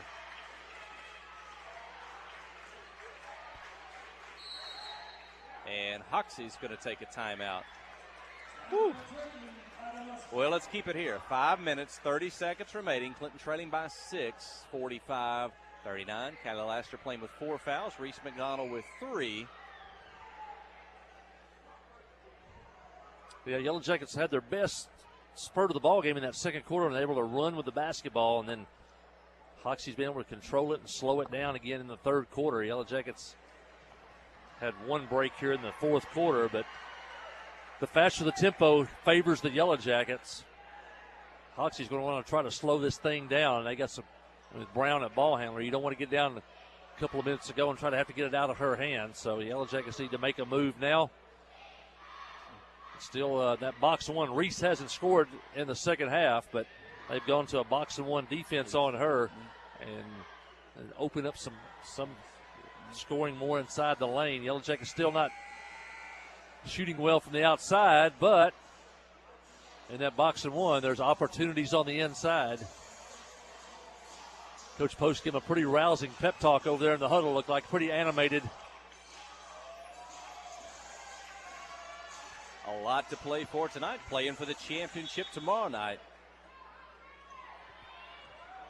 And we're back to action. Mustangs with the basketball. Again, Clinton still in that double team with J.C. Brown, Katie McJunkins, Reese McDonald. They're standing back at midcourt in the corners if you're watching on the live stream. So it's 4-on-3. Excuse me. And Hoxie turns it over. Jackets got to take advantage of these turnovers, and the Jackets will be shooting 1-1 on the next foul. Got to start making those free throws. Inside to Laster, turn, shoot, in and out, won't go, tipped around. Standards, Laster, Kylie's got it back. She'll turn, shoot off the back of the rim.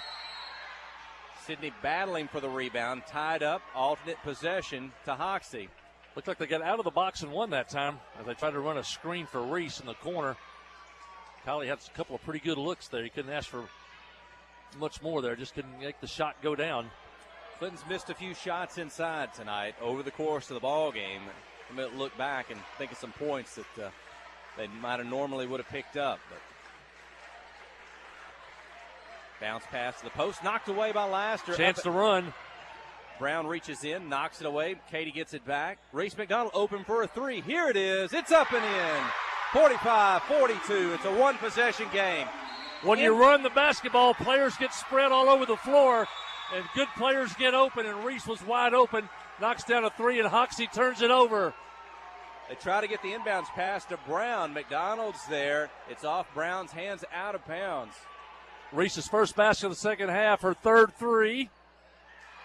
Inbound to Sydney Standard, her shot's blocked. Hoxie comes away with it. J.C. Brown's getting down the floor, into the lane, splits the defenders and puts it off the glass. Same thing on this end. Fast break running creates open lanes, and Brown scores on this end. 29 tonight for J.C. Brown. Laster whips it to McDonald behind the three-point line. This one won't go. Rebound inside. Katie McJunkins, and they tie her up. Alternate possession to Clinton.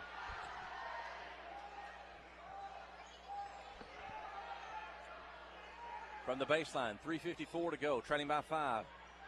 Out behind the three-point line. They'll whip it across to McDonald. She'll hand it off to Katie McJunkins. Her three won't go. Standards for the rebound. She'll put up a two. Off the rim. Laster for the putback. Good. 47-44. Kylie's got 12 now, 8 in the second half, and here's the open floor again.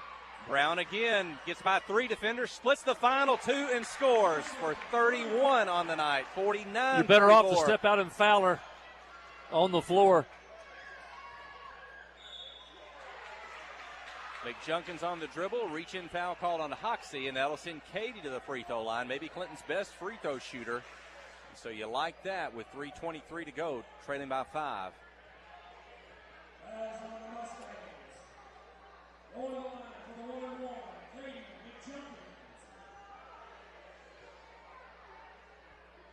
Boy, what a battle this last couple of minutes. Katie misses the first, and the rebound by J.C. Brown and the Mustangs. 3:20, clock running. Jackets 8 of 19 at the free throw line. Brown keeps her dribble. Couple of defenders. Now she'll give it up to the right side. Three-point shot up and good. Three-point field goal. 52-44, just like that. Back to 8 with 3 minutes remaining.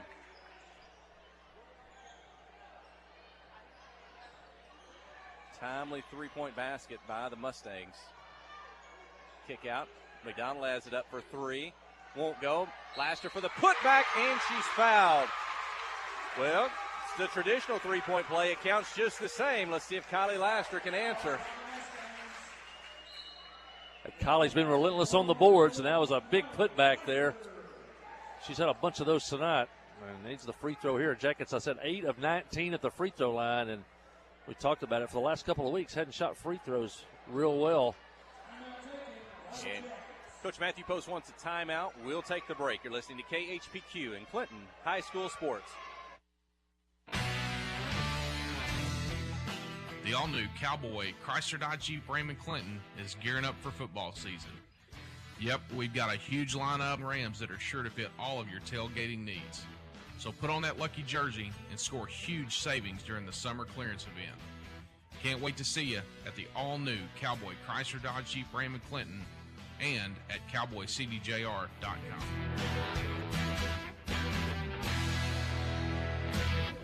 Friday night at the stadium is not the time to worry about your finances. Let First Arkansas Bank and Trust ease your mind with their mobile banking capabilities. You can check your balance, transfer funds between accounts, and even find the nearest ATM for dinner after a road game. The free mobile app is available on the iTunes Store and Android Market. You can cheer loud and proud for the Yellow Jackets because First Arkansas Bank and Trust has you covered. See a branch for more details. Equal Housing Lender, member FDIC. Well, as we come back to action, Kylie Laster has just scored. She's heading to the free throw line to try to complete a three-point play. Jackets trail 52-46. There's 2:46 left. Laster, Standridge, McJunkins, Keith, and McDonald as Kylie gets the free throw. 52-47. They'll inbound the ball. They'll give it back to J.C. Brown. Back in the backcourt by McJunkins. She'll get by, get it across. Midcourt pull up. Three, it's up. This one misses high off the back rim. Laster for the rebound. And she'll clear it out to Sydney Sandridge. Chance to get back to a one-possession game, possibly. Katie McJunkins for three. That's the answer. 52-50. 2:20 to go. Got to get back and make Brown get rid of the ball. Oh, my goodness. He's going to bail her out. And the foul's going to be whistled. I think on Kylie, let's see, Sydney Standridge came in Wow. and peeled the ball away from behind, and they're going to give it to Standridge. Brown created all the contact, threw up an off-balance shot, and the official's going to bail her out and give her 2 free throws. And the first gives her 32 on the night. When I say bail her out, it gives her the advantage. When she created all the contact and shot the ball off balance. Misses the second. 53-50. 2:15. Clinton with a rebound. McDonald in her hands across midcourt. Normal defense now, not box and one. It's back to that 1-2-2. They're going to try to close up the middle. That means Reese may have some open looks. Reese has had a big night offensively along with McJunkins. She's open for three in the corner. It's good. We're tied. 53 all. Reese with 5 threes. The game's tied. You got to make Brown get rid of the ball. She'll shoot the three. Misses. Rebound McDonald. A chance to regain the lead. They led briefly in the second quarter. It's been all Hoxie. Sits in. They've tied it. But Clinton's got the ball with a minute and a half to go. And, they're going to take the timeout. But not. Get time to get a good high percentage shot. The game's tied. There it is. Laster inside. She spins and scores. 55-53. The crowd is on their feet. The noise here in Rosebud. Finally, the Jackets have taken the lead. Maybe put a little bit of pressure on Hoxie. McJunkins steals it. It's on the floor. And the Yellow Jackets got a timeout. Great assist by Coach Post. McJunkins had it just long enough before she was tied up, and Post got the timeout.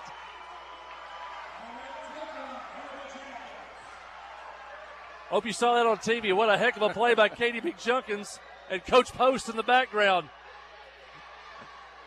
Katie with the steal and the cover from J.C. Brown. What an effort. A lot to play. Still almost a minute. 8 fouls for Hoxie, 7 for Clinton. J.C. Brown with 32 points, or 31. Offensively, McJunkins, McDonald, and Laster big for Clinton tonight. Big second half for Kylie, too. She had 4 points in the first half. 2, 4, 6, 8, 10, 12, 13 second half points for Kylie. She's got 17, and she picked up the slack. Reese had the big first half. Kylie the big second half. But Reese knocked down 2 big threes here in the fourth quarter. For some reason, Hoxie got out of the box and won.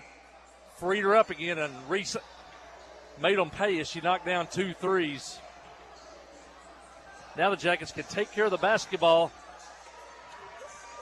and probably wait for the foul. 1:06 left.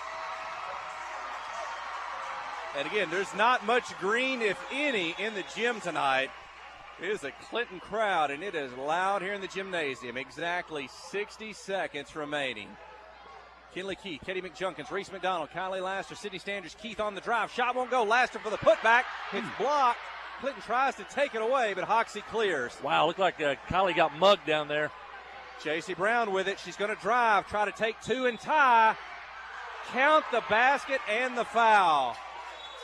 And there's a technical foul. On Brown, I think, for taunting. Was the personal foul on Reese McDonald on the drive. Count the basket, the official says at the scorer's table. And then there's going to be a technical. I think that was the taunting call, I think. She looked down and said something to Reese. So in high school basketball, you count the bucket. So we're tied at 55. And then what? J.C. Brown's going to get a free throw. She was fouled on the shot attempt in which you counted the basket.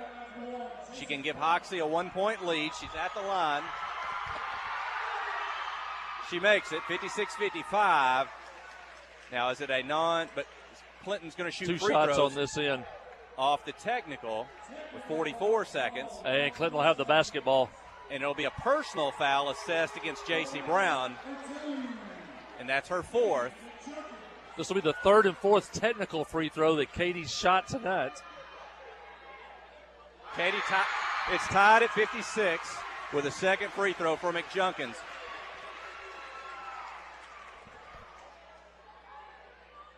She puts Clinton back in front. A huge second half for Katie McJunkins. Coach Matthew Post wants to get Alexa Booher into the ball game. Good free throw shooter, good ball handler.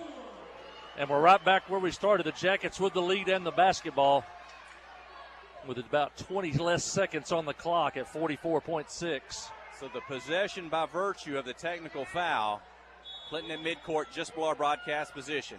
McJunkins to inbound. They knock it away, and Hoxie's got it. They get it across midcourt on the drive. Booher defending off the glass, good. Mustangs back in front by one. High percentage shot. 28 seconds. Booher's going to drive, get by the defender. But her shot's blocked inside. She gets it back. She's going to get a second shot. It won't go. Offside rebound. Laster. Count it, and she's fouled. Chance at a three-point play. 59-58. No answer for Lassiter. She's dominated the second half. The noise in the gym as Clinton has regained the lead with a free throw to come. And that's the fifth foul on the inside player, Ellery Gillum, for Hoxie. Laster's free throw is up, misses, rebound, tipped out. Hoxie's got it. They trail by one. 15 seconds across midcourt. Foul going down the floor just in front of the scorer's Reese table. may have fouled out. And not exactly what Clinton wanted there, but you're just running with the player and the ball, and that is Reese McDonald's fifth personal foul. She will leave the ball game. What a fantastic effort tonight by Reese McDonald. Yeah, Reese will end the night. 17 points. Prater at the line. She's been the second best player tonight for Hoxie. She's got a 1-and-1 here. Ninth team foul on Clinton. And the noise coming from the Clinton student section. Misses the free throw. Rebound to Keith. Clinton with a 1-point lead and the ball, and a foul in the backcourt. It'll be two. That's the 10th team foul. Actually, it's the 11th. And Kinley goes to the line here. And the strategy for the last 11 seconds will be determined by how many free throws she makes. Kinley 1 for 1 tonight. She was 4 out of 5 Saturday night. And she makes the first. The lead is 2. If she hits this, you're going to get out beyond the three-point line and guard the perimeter and give them a 2. misses the free throw. Rebound knocked loose inside. Battle for it. J.C. Brown. Hoxie's got it. They'll quickly call a timeout with 6.7 to go. That was a break for the Yellow Jackets, because if they would not have called a timeout, Hoxie had two players down here by themselves. And they take the timeout with 6.7 seconds left. If you'd hit that free throw there and got up 3, you might think about fouling and force them to shoot 2 free throws with a 3-point lead. But with only a 2-point lead, you got to play defense here. And I got a girl named J.C. Brown over there that you got to know where is at all the time. And I know they're going to try to get it to her. And she is so hard. We saw it Sunday against Harding Academy. They tried to keep her from getting the ball on inbounds plays and never could. Even with 2 players, she always somehow got the ball. She is almost impossible to keep the ball out of her hands. So I'm not sure what you do here. And you can't foul her because she's going to shoot 2 free throws. Man, this has been a heck of a ball game. It seemed like we've trailed the entire night until the Clinton finally took the lead. When was that? At the 106 mark.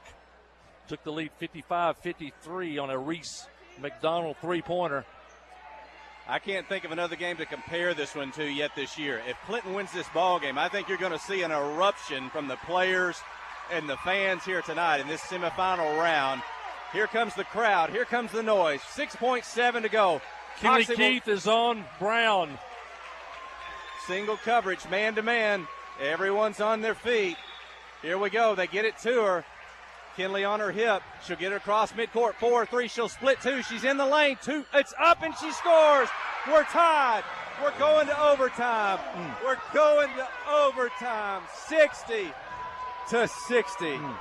A quick break. Stay with us. You're listening to KHPQ and Clinton High School Sports. You know, life here wouldn't be the same without a sense of community. This is a wonderful place to live. The home of the Chuck Wagon races, Greers Ferry Lake, and of course, Joe Lee Chevrolet. You know, Joe Lee Chevrolet is famous for fairness, honesty, and square dealing. Now for 4 generations. Sure, you can buy a new Chevrolet car, truck, any other place, but this isn't anywhere. This is home. They invite you to come on down to Joe Lee Chevrolet, where they have large rebates and incentives plus low interest rates. Joe Lee Chevrolet, Highway 65 South in Clinton.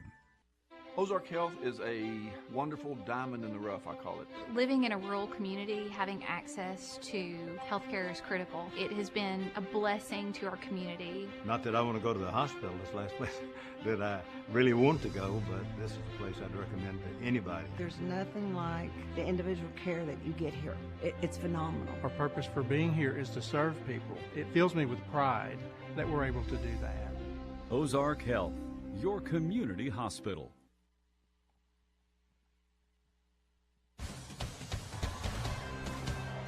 Woo, got to catch your breath here, folks. Everybody at home, catch your breath and get closer to the TV. We're fixing to have free basketball. We're going overtime as J.C. Brown hit a shot at the buzzer to tie the game at 60. And it has been a whale of a ball game to watch. A lot of these fans. This is the second overtime game of the night. Pangburn beating Mountain View in overtime earlier. And now here we go in overtime here. Reese McDonald is fouled out. Won't be here in overtime. Lassiter has 4. There's been a lot of energy expended tonight. Let's see what they got left for 4 minutes. And Yellow Jackets control the tip. Lassiter back to McJunkins, joined by Kinley Keith, Alexa Buhar, and Sydney Standridge. Statistically, a team that scores first in overtime has the advantage in winning the game, and a 4-point lead in overtime has a statistical advantage. Let's see if the Yellow Jackets can score on this opening possession of overtime. Man-to-man defense by Hoxie. McJunkins going to beat her defender. Shot up won't go. Lassiter for the putback misses. And Hoxie with the rebound. Kylie reaches in, ties her up. Alternate possession to Hoxie. Good job by Kylie tying that one up. No foul there. And we may need that one later. Brown enters overtime with 36 points. She's going to get by one defender, take it in the lane. Shot this one won't go. Too hard off the glass. Kylie held her ground, did not commit the foul. Brown misses one inside. Clinton back with it, tied at 60. Sydney Standridge up high to Lassiter. A couple defenders there. She gets by them. gets the shot up. It won't fall, but she's fouled and Laster to the free throw line. Great catch. If you're watching on TV, she was double-teamed there and caught the ball between two defenders. That is not easy to catch. And now the second Hoxie player of the game has fouled out. That'll be number 30. And they've got looks like a short bench. I don't know if they've had 8 girls play tonight or 7, but they're not quite as deep as the Yellow Jackets. That's Olivia Compton. She actually came off the bench, and now their starting center fouled out, and her backup is now fouled out. Laster at the free throw line. Sometimes I have to be careful what I say because I don't know if this is a compliment. I want to say Kylie Laster, she kind of plays like a tight end inside. She's that big. She's that strong. You can throw it up. She's going to come down with it. She's got the muscle to keep it away from her defender and create a shot. And not a lot of girls can do that. She gets the second free throw, 61-60. High-scoring game tonight. Brown across midcourt. Kinley Keith defending. McJunkins ready for that long three. It's up. This one off the mark. Short. Laster. Baseball pass ahead to Keith. Brown gets back to defend. Keith pulls up, and they'll end up passing it back out. Good job there. Smart play by Kinley Keith. Reset the offense. Kinley's going to drive the baseline. Defender cuts her off, tosses it back out high. McJunkins on the drive. She gets in the lane. The runner's up. Back to the rim, won't go. Laster for the putback. Good. 63-60. Kylie with 2 more. Now you need a defensive stop here with a 3-point lead. Looking to double team Brown. McJunkins and Keith. She'll give it up into the corner. On the drive, pass across. That's Prater in front of us. She's had a good night scoring. 3-point attempt from the left wing. Won't go. Rebound hits the floor. Hoxie's going to chase it down all the way back to midcourt and call a timeout. Minute 56 remaining, 63-60. Quick break. You're listening to KHPQ in Clinton High School Sports. Steve Good at Goods Cash Savers says you can learn a lot about life by playing sports. You may never be the biggest or the fastest, but you can always try to be the very best and give 100%. And that's what they do every day at Goods Cash Saver. Even though they don't have the biggest building, they try to have every item that you might need in groceries. They also overachieve every day in their meat department. So when you're looking for a place to shop, give Goods Cash Saver a try. A supermarket that cares about you and your community and says, go Yellow Jackets. Conway Regional has been the community's hospital for 100 years, providing high-quality, compassionate care. As our community continues to grow, we're growing alongside you to ensure all of your healthcare needs are met right here in Conway. When your family needs emergency care, you can trust our board-certified providers to provide you with the comprehensive care you deserve when you need it most. When you're facing an emergency, trust the care you'll find down the hallway, not down the highway. At Conway Regional, we're not just growing, we're growing together. As we come back to play, the Yellow Jackets have outscored Hoxie 3-0 in overtime. We played 2 of the 4 minutes. The Jackets lead 63-60, and they need a defensive stop here as Hoxie has the basketball and J.C. Brown and her 36 points. And she's a 3-point threat anywhere between inside 25, 30 feet. Shot up, won't go for the 2. It's blocked by Laster inside. Tied up. Alternate possession to Clinton. So Kylie gets the block and is able to control enough before she's tied up. Hey, that jump ball they created the first 30 seconds of overtime comes back to help us here. Inbound to Buhar. She's behind the defense. Turns it into a 2-on-1. Laster at the glass. It's good. Kylie with 5 straight points, 65-60. All 5 points by Laster in overtime. 2-possession lead, don't foul. Look for Brown to answer. The 3's up. This one won't go. Almost out of bounds. It belongs to Hoxie. And now Brown's missed her last few 3s here. They'll get it in her hand. She's in the corner. She'll quickly give it up to a teammate. 3-point attempt. Up, won't go. Long rebound, though. Hoxie's got it back. Minute 12. 3-point shot. Left wing. Misses. Got to get that rebound. Hoxie runs another long rebound down. Long shots create long rebounds. Brown on the dribble, the drive into the lane, runs through the defender, but the foul is going to be whistled on Sydney Standridge. She goes down, looks like she hits the back of her head. And she's going to get help from a teammate and pop up. Sydney's going to pick up her 4th personal foul. Sydney with 4, Kylie Laster with 4, Reese McDonald on the bench having fouled out at the end of regulation. 58 seconds remaining, a 5-point lead. Brown at the free throw line. 2 free throws. Misses the first. She's missed a couple of free throws late.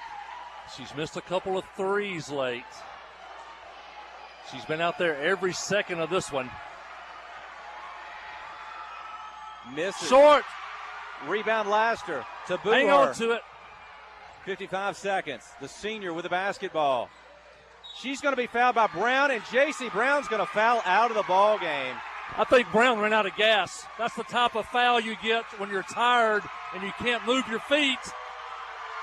And Coach Post is getting the crowd pumped up over there. Brown missed a couple of threes, and she missed free throws, very uncharacteristic. And then she fouls by not getting her feet moving, and I think she's out of gas, and she's played a great game, but she played. The senior Alexa 35 Booher. minutes of this one. She was fantastic, and even if they lose, Hoxie's going to play again tomorrow. But Clinton's trying to seal the deal to the championship round tomorrow night. 45 seconds, clock running, 66-60. On the drive, shot up, won't go. McJunkins with a rebound. Katie's got it, ahead to Alexa Booher. It's a race to the basket. Alexa scores, 68-60. 30 seconds. That'll do it. That's a 3-possession game. Don't foul. Jumper in the lane. Won't go. Laster for the rebound. She's bigger than everyone. And she's fouled. And Kylie Laster's going to go to the free throw line with 21 seconds to go. And again, Laster with only 4 points at the half. 2, 4, 6, 8, 10, 11, 13, 15 in the second half. And she has been dominant.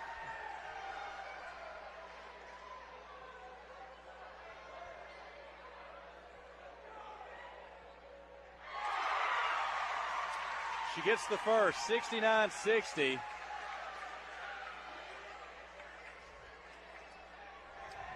Folks looking at the final score of this one, they may not realize what a battle it was. If Clinton pushes this to 10 here in the final 20 seconds. Kylie's got 6, and now 7 just in overtime. 70-60, final 20 seconds. This place, I think, is still going to erupt. Clinton student section's loud. Foul called on Kinley Keith. That's going to hold things off momentarily with 11 seconds to go. 3 free throws. Fouled on the shot attempt. Kinley Keith's 4th personal foul.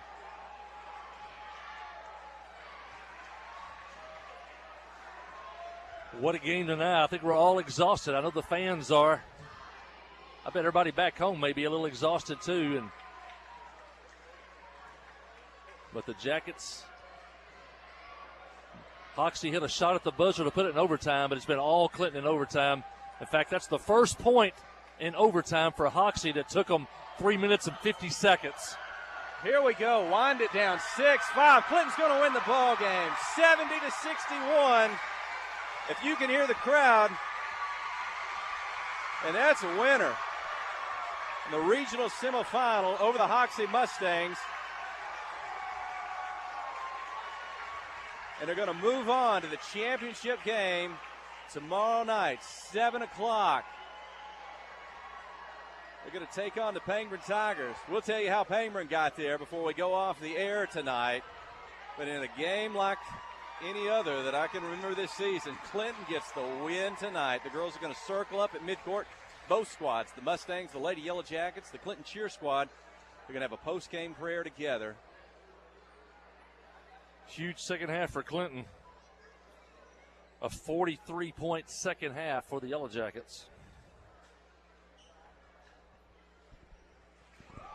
And you got to take your hat off to the Hoxie team. They were a number 2 seed out of the conference, finished 3rd in the regular season.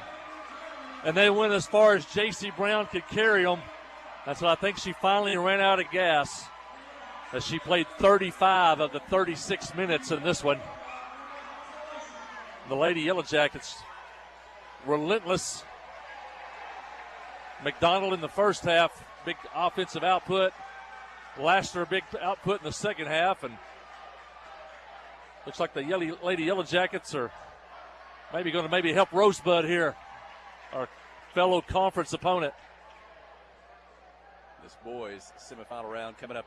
They're starting late. We've had 2 overtimes today. Good thing the home team's playing the nightcap. This game was supposed to start at about 8:30. It's not going to tip till after 9 tonight for the home crowd. Tonight's crowd mostly made up at this point of Clinton and Rosebud fans. And here come the Ramblers. Yeah, Ramblers won last night over Manila. First time they've been to the state tournament since they won the state championship back in 2008. It's been a long dry spell for the Ramblers. And Bradley Moss got them back to the state tournament with that win last night. But we're more concerned about the Clinton Lady Yellow Jackets. We'll take a break and we'll come back and we'll talk a lot about this big win tonight. Yellow Jackets win 70-61 in overtime over Hoxie. We're heading to the regional finals tomorrow night at 7 o'clock. Stay with us for the post-game show. You listen to Yellow Jacket basketball on the Yellow Jacket Sports Network. You know, life here wouldn't be the same without a sense of community. This is a wonderful place to live. The home of the Chuck Wagon races, Greers Ferry Lake, and of course, Joe Lee Chevrolet. You know, Joe Lee Chevrolet is famous for fairness, honesty, and square dealing. Now for 4 generations. Sure, you can buy a new Chevrolet car, truck, any other place, but this isn't anywhere. This is home. They invite you to come on down to Joe Lee Chevrolet, where they have large rebates and incentives plus low interest rates. Joe Lee Chevrolet, Highway 65 South in Clinton.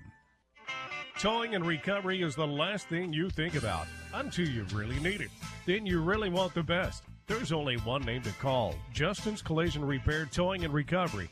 They have the largest and latest model recovery fleet in North Central Arkansas. From small towing to heavy-duty towing, Justin's Collision Repair Towing and Recovery on Highway 65 in Clinton is the one to call, 745-2992. That's Justin's Collision Repair Towing and Recovery, 745-2992.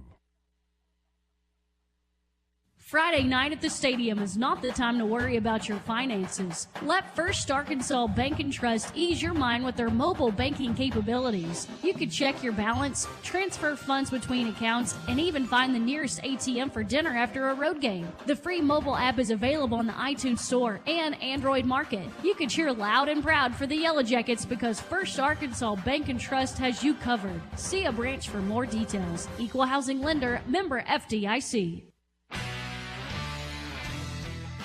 The all-new Cowboy Chrysler Dodge Jeep Raymond Clinton is gearing up for football season. Yep, we've got a huge lineup of Rams that are sure to fit all of your tailgating needs. So put on that lucky jersey and score huge savings during the summer clearance event. Can't wait to see you at the all-new Cowboy Chrysler Dodge Jeep Raymond Clinton and at cowboycdjr.com.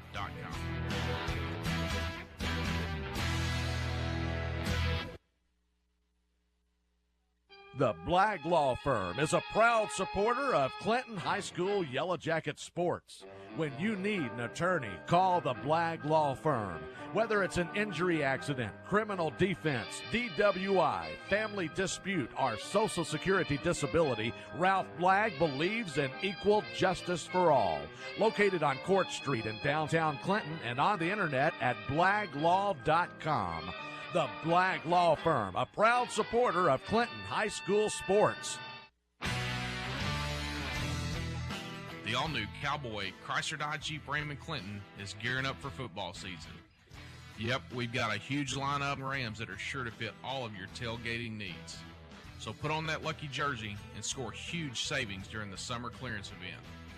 Can't wait to see you at the all-new Cowboy Chrysler Dodge Jeep Raymond Clinton and at cowboycdjr.com.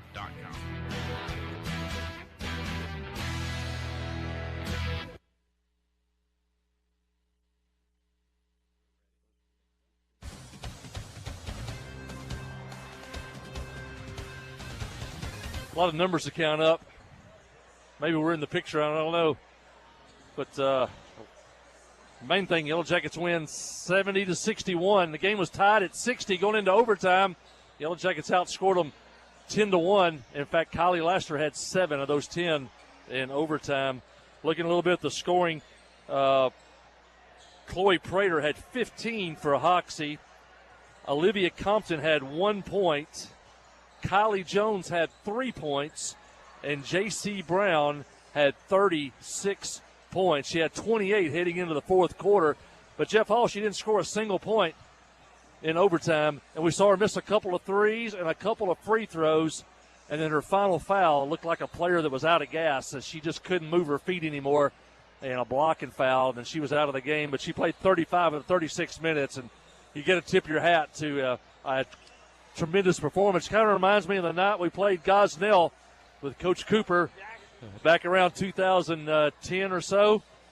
And you remember that game at Heber Springs? Gosnell had a girl that scored almost 40 points that night, but the Yellow Jackets won that game in overtime too. And but you don't see performances like that very often. But you tip your hat to J.C. Brown. Great game for her. But the Yellow Jackets, a total team package for the Jackets as they win it 70-61. Looking at the numbers for Clinton, Kinley Keith had 4 points, 2 for 3 at the free throw line. Katie McJunkins only had 2 the first half, but she picked up 4, 5, 6, 7 in the second half. She finishes with 9 points in the ball game. Sydney Standridge had 4 points all in the first half. Alexa Booher, another good game off the bench. She had 6 points for the Jackets. Reese McDonald, a big first half, where she had 11 points in the first half. They went to a box and one on her, but she still got 2 threes in the fourth quarter. One of them put the Yellow Jackets ahead in the fourth quarter, and she ends the night with 17 points. And then what a game by Kylie Lassiter, only 4 points in the first half. Saddled with 3 and 4 fouls in the second half, but she never fouled out.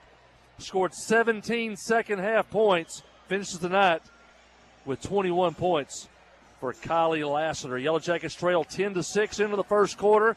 Got the running game going in the second quarter, tied it at 27. Slow down game again in the third quarter, and Hoxie led 40-37. But then the Jackets came back, and I believe we finally took the lead with 1:06 left on a Reese McDonald 3, made it 55-53, and then it was nip and tuck until Brown hit a layup at the buzzer to send the game into overtime, and then it was all Clinton in overtime as they outscored Hoxie by a score of 10-1 in overtime. And we got the man of the hour here. We had Coach Matthew Post with us. Let me say, Coach, I'm going to hand you the headset here in just a moment.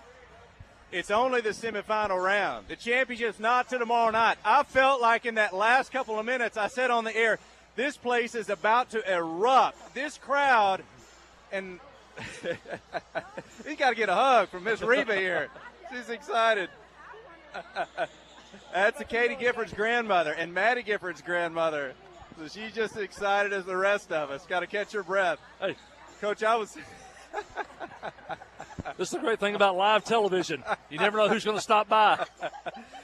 I was telling them on the radio, not only did I think the crowd was going to erupt, I think your girls were about to erupt in excitement. They did when this final one was over, but tonight seems like a game like any other we've had all year. I don't know how you describe it and what it was like from the bench and then your girls after the game. Oh, heck, I'm still trying to get my breath. I can't be any more proud than this team. You know, it wasn't looking good, down 6 or 7, 3-4 minutes to go, and we've got big players that make big plays, and this environment was unbelievable. I told the team after the game, I said, guys, it ain't 17, 18 of us that believe. It's about 2,000 the entire city of Clinton believes. And, God, Clinton's such a special place. It's a special team, and I couldn't be more proud of this team. Talking about J.C. Brown, what an incredible individual performance. She ends up the night with 36, but she didn't score in overtime. She only had 36? Only 36. I feel like she had about 50. She's probably the best basketball player we've seen all year long. She can do it all. She gets her teammates involved. She step back. She shoots the 3 from 35, 36 feet. She gets to the rim. She can do it all. And she's an unbelievable player. She never rattles. And that game made us better. The game Saturday made us better. And I couldn't be more proud of this team. We play with heart, and we're tough as nails. I told them Saturday or Sunday at practice, I a $2 steak. I say, guys, we're about as tough as this thing. Well, it seemed like we were playing behind all night long, and it kind of reminded me of the Hoxie and Harding Academy where they just kind of slowed the game down, packed the zone in. That's kind of the way the game started, and it was slow. Finally, the second quarter, we got the running game going a little bit and got back in it. And then the third quarter, it slowed down again. But then Kylie Laster really picked up in the fourth quarter. They had no answer for Kylie. Yeah, it was probably bad coaching by me the first 2 minutes. I thought we might could guard Brown, maybe force her left. And obviously that was bad because it was 9-0 like that. But, and I've been preaching all week to this team, tempo, rebound. And when we do those two things, we're as good as anybody in Class 3A. And we've shown that the last 2 nights. And, the times of the game tonight we were able to run. That's when we were able to, really put a lot of pressure on Hoxie and get up and down the floor. It was just they kind of slowed things down a lot. Of course, you had to go to the defense. I know you guarded Brown with 2, so that kind of eliminated an extra rebounder, so it was hard to get those clean rebounds and get out and run. Yeah, we did everything we had in the bag to try and stop her tonight. If the last option didn't work, I think we might have been out of options. Now, Reese had a big first half, and then they went to a box and won, but then Kylie stepped up, and Kylie only had 4 points in the first half, but she had 17 in the second half. Reese had 11 in the first half, but she did have 2 big threes there. One put us ahead with a minute to go. In the second half, we just started feeding Kylie the ball. A little bit of a mismatch on the block, and we just tried to take advantage of that, especially in the box and one. It limits a help defender, and she had a lot of one-on-one action, and we were working on not taking that dribble because they doubled from the top. So we knew if you could catch it, turn, not dribble, she's going to have a chance to end ones and really good plays at the rim. And she took advantage of it and played a great second half. And I'm most proud of this team. I know Alexa Brewer didn't play a lot in that second half, came in late in the game and made really big plays like a senior can do. Yeah, Alexa finished it out with 6 points. Another steady night for her. She came in and did her job. Hey, also your girls were pretty resilient. They had a shot at the buzzer to send it in overtime. They had all the momentum, but you come out and score 6 straight. And like I said, the team, they were locked in timeouts. They did exactly what we asked them to do. And that's what good teams do in the postseason with an awesome environment, a tough game. They're locked in, they're listening because they want to win the basketball game. And our bench is as good as any bench in America. They come in for a minute, they do their job. If they don't come in, they do their job.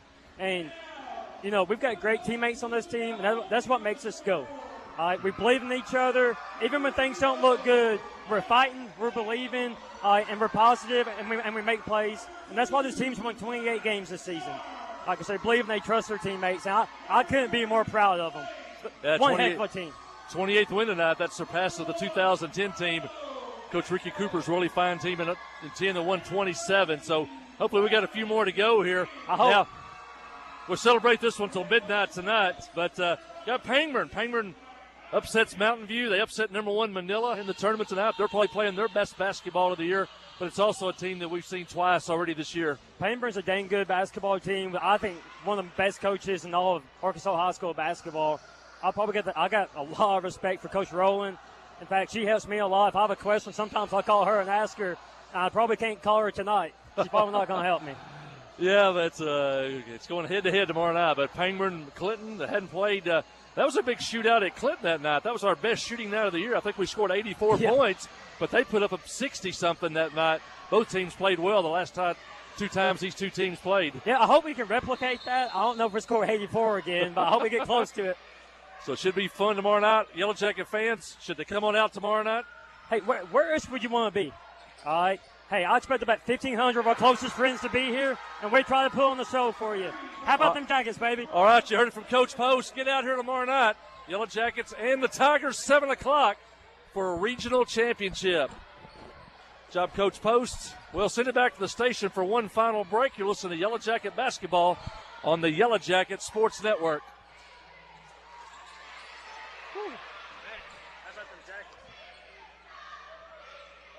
We're still there. We're still with you, Kelsey.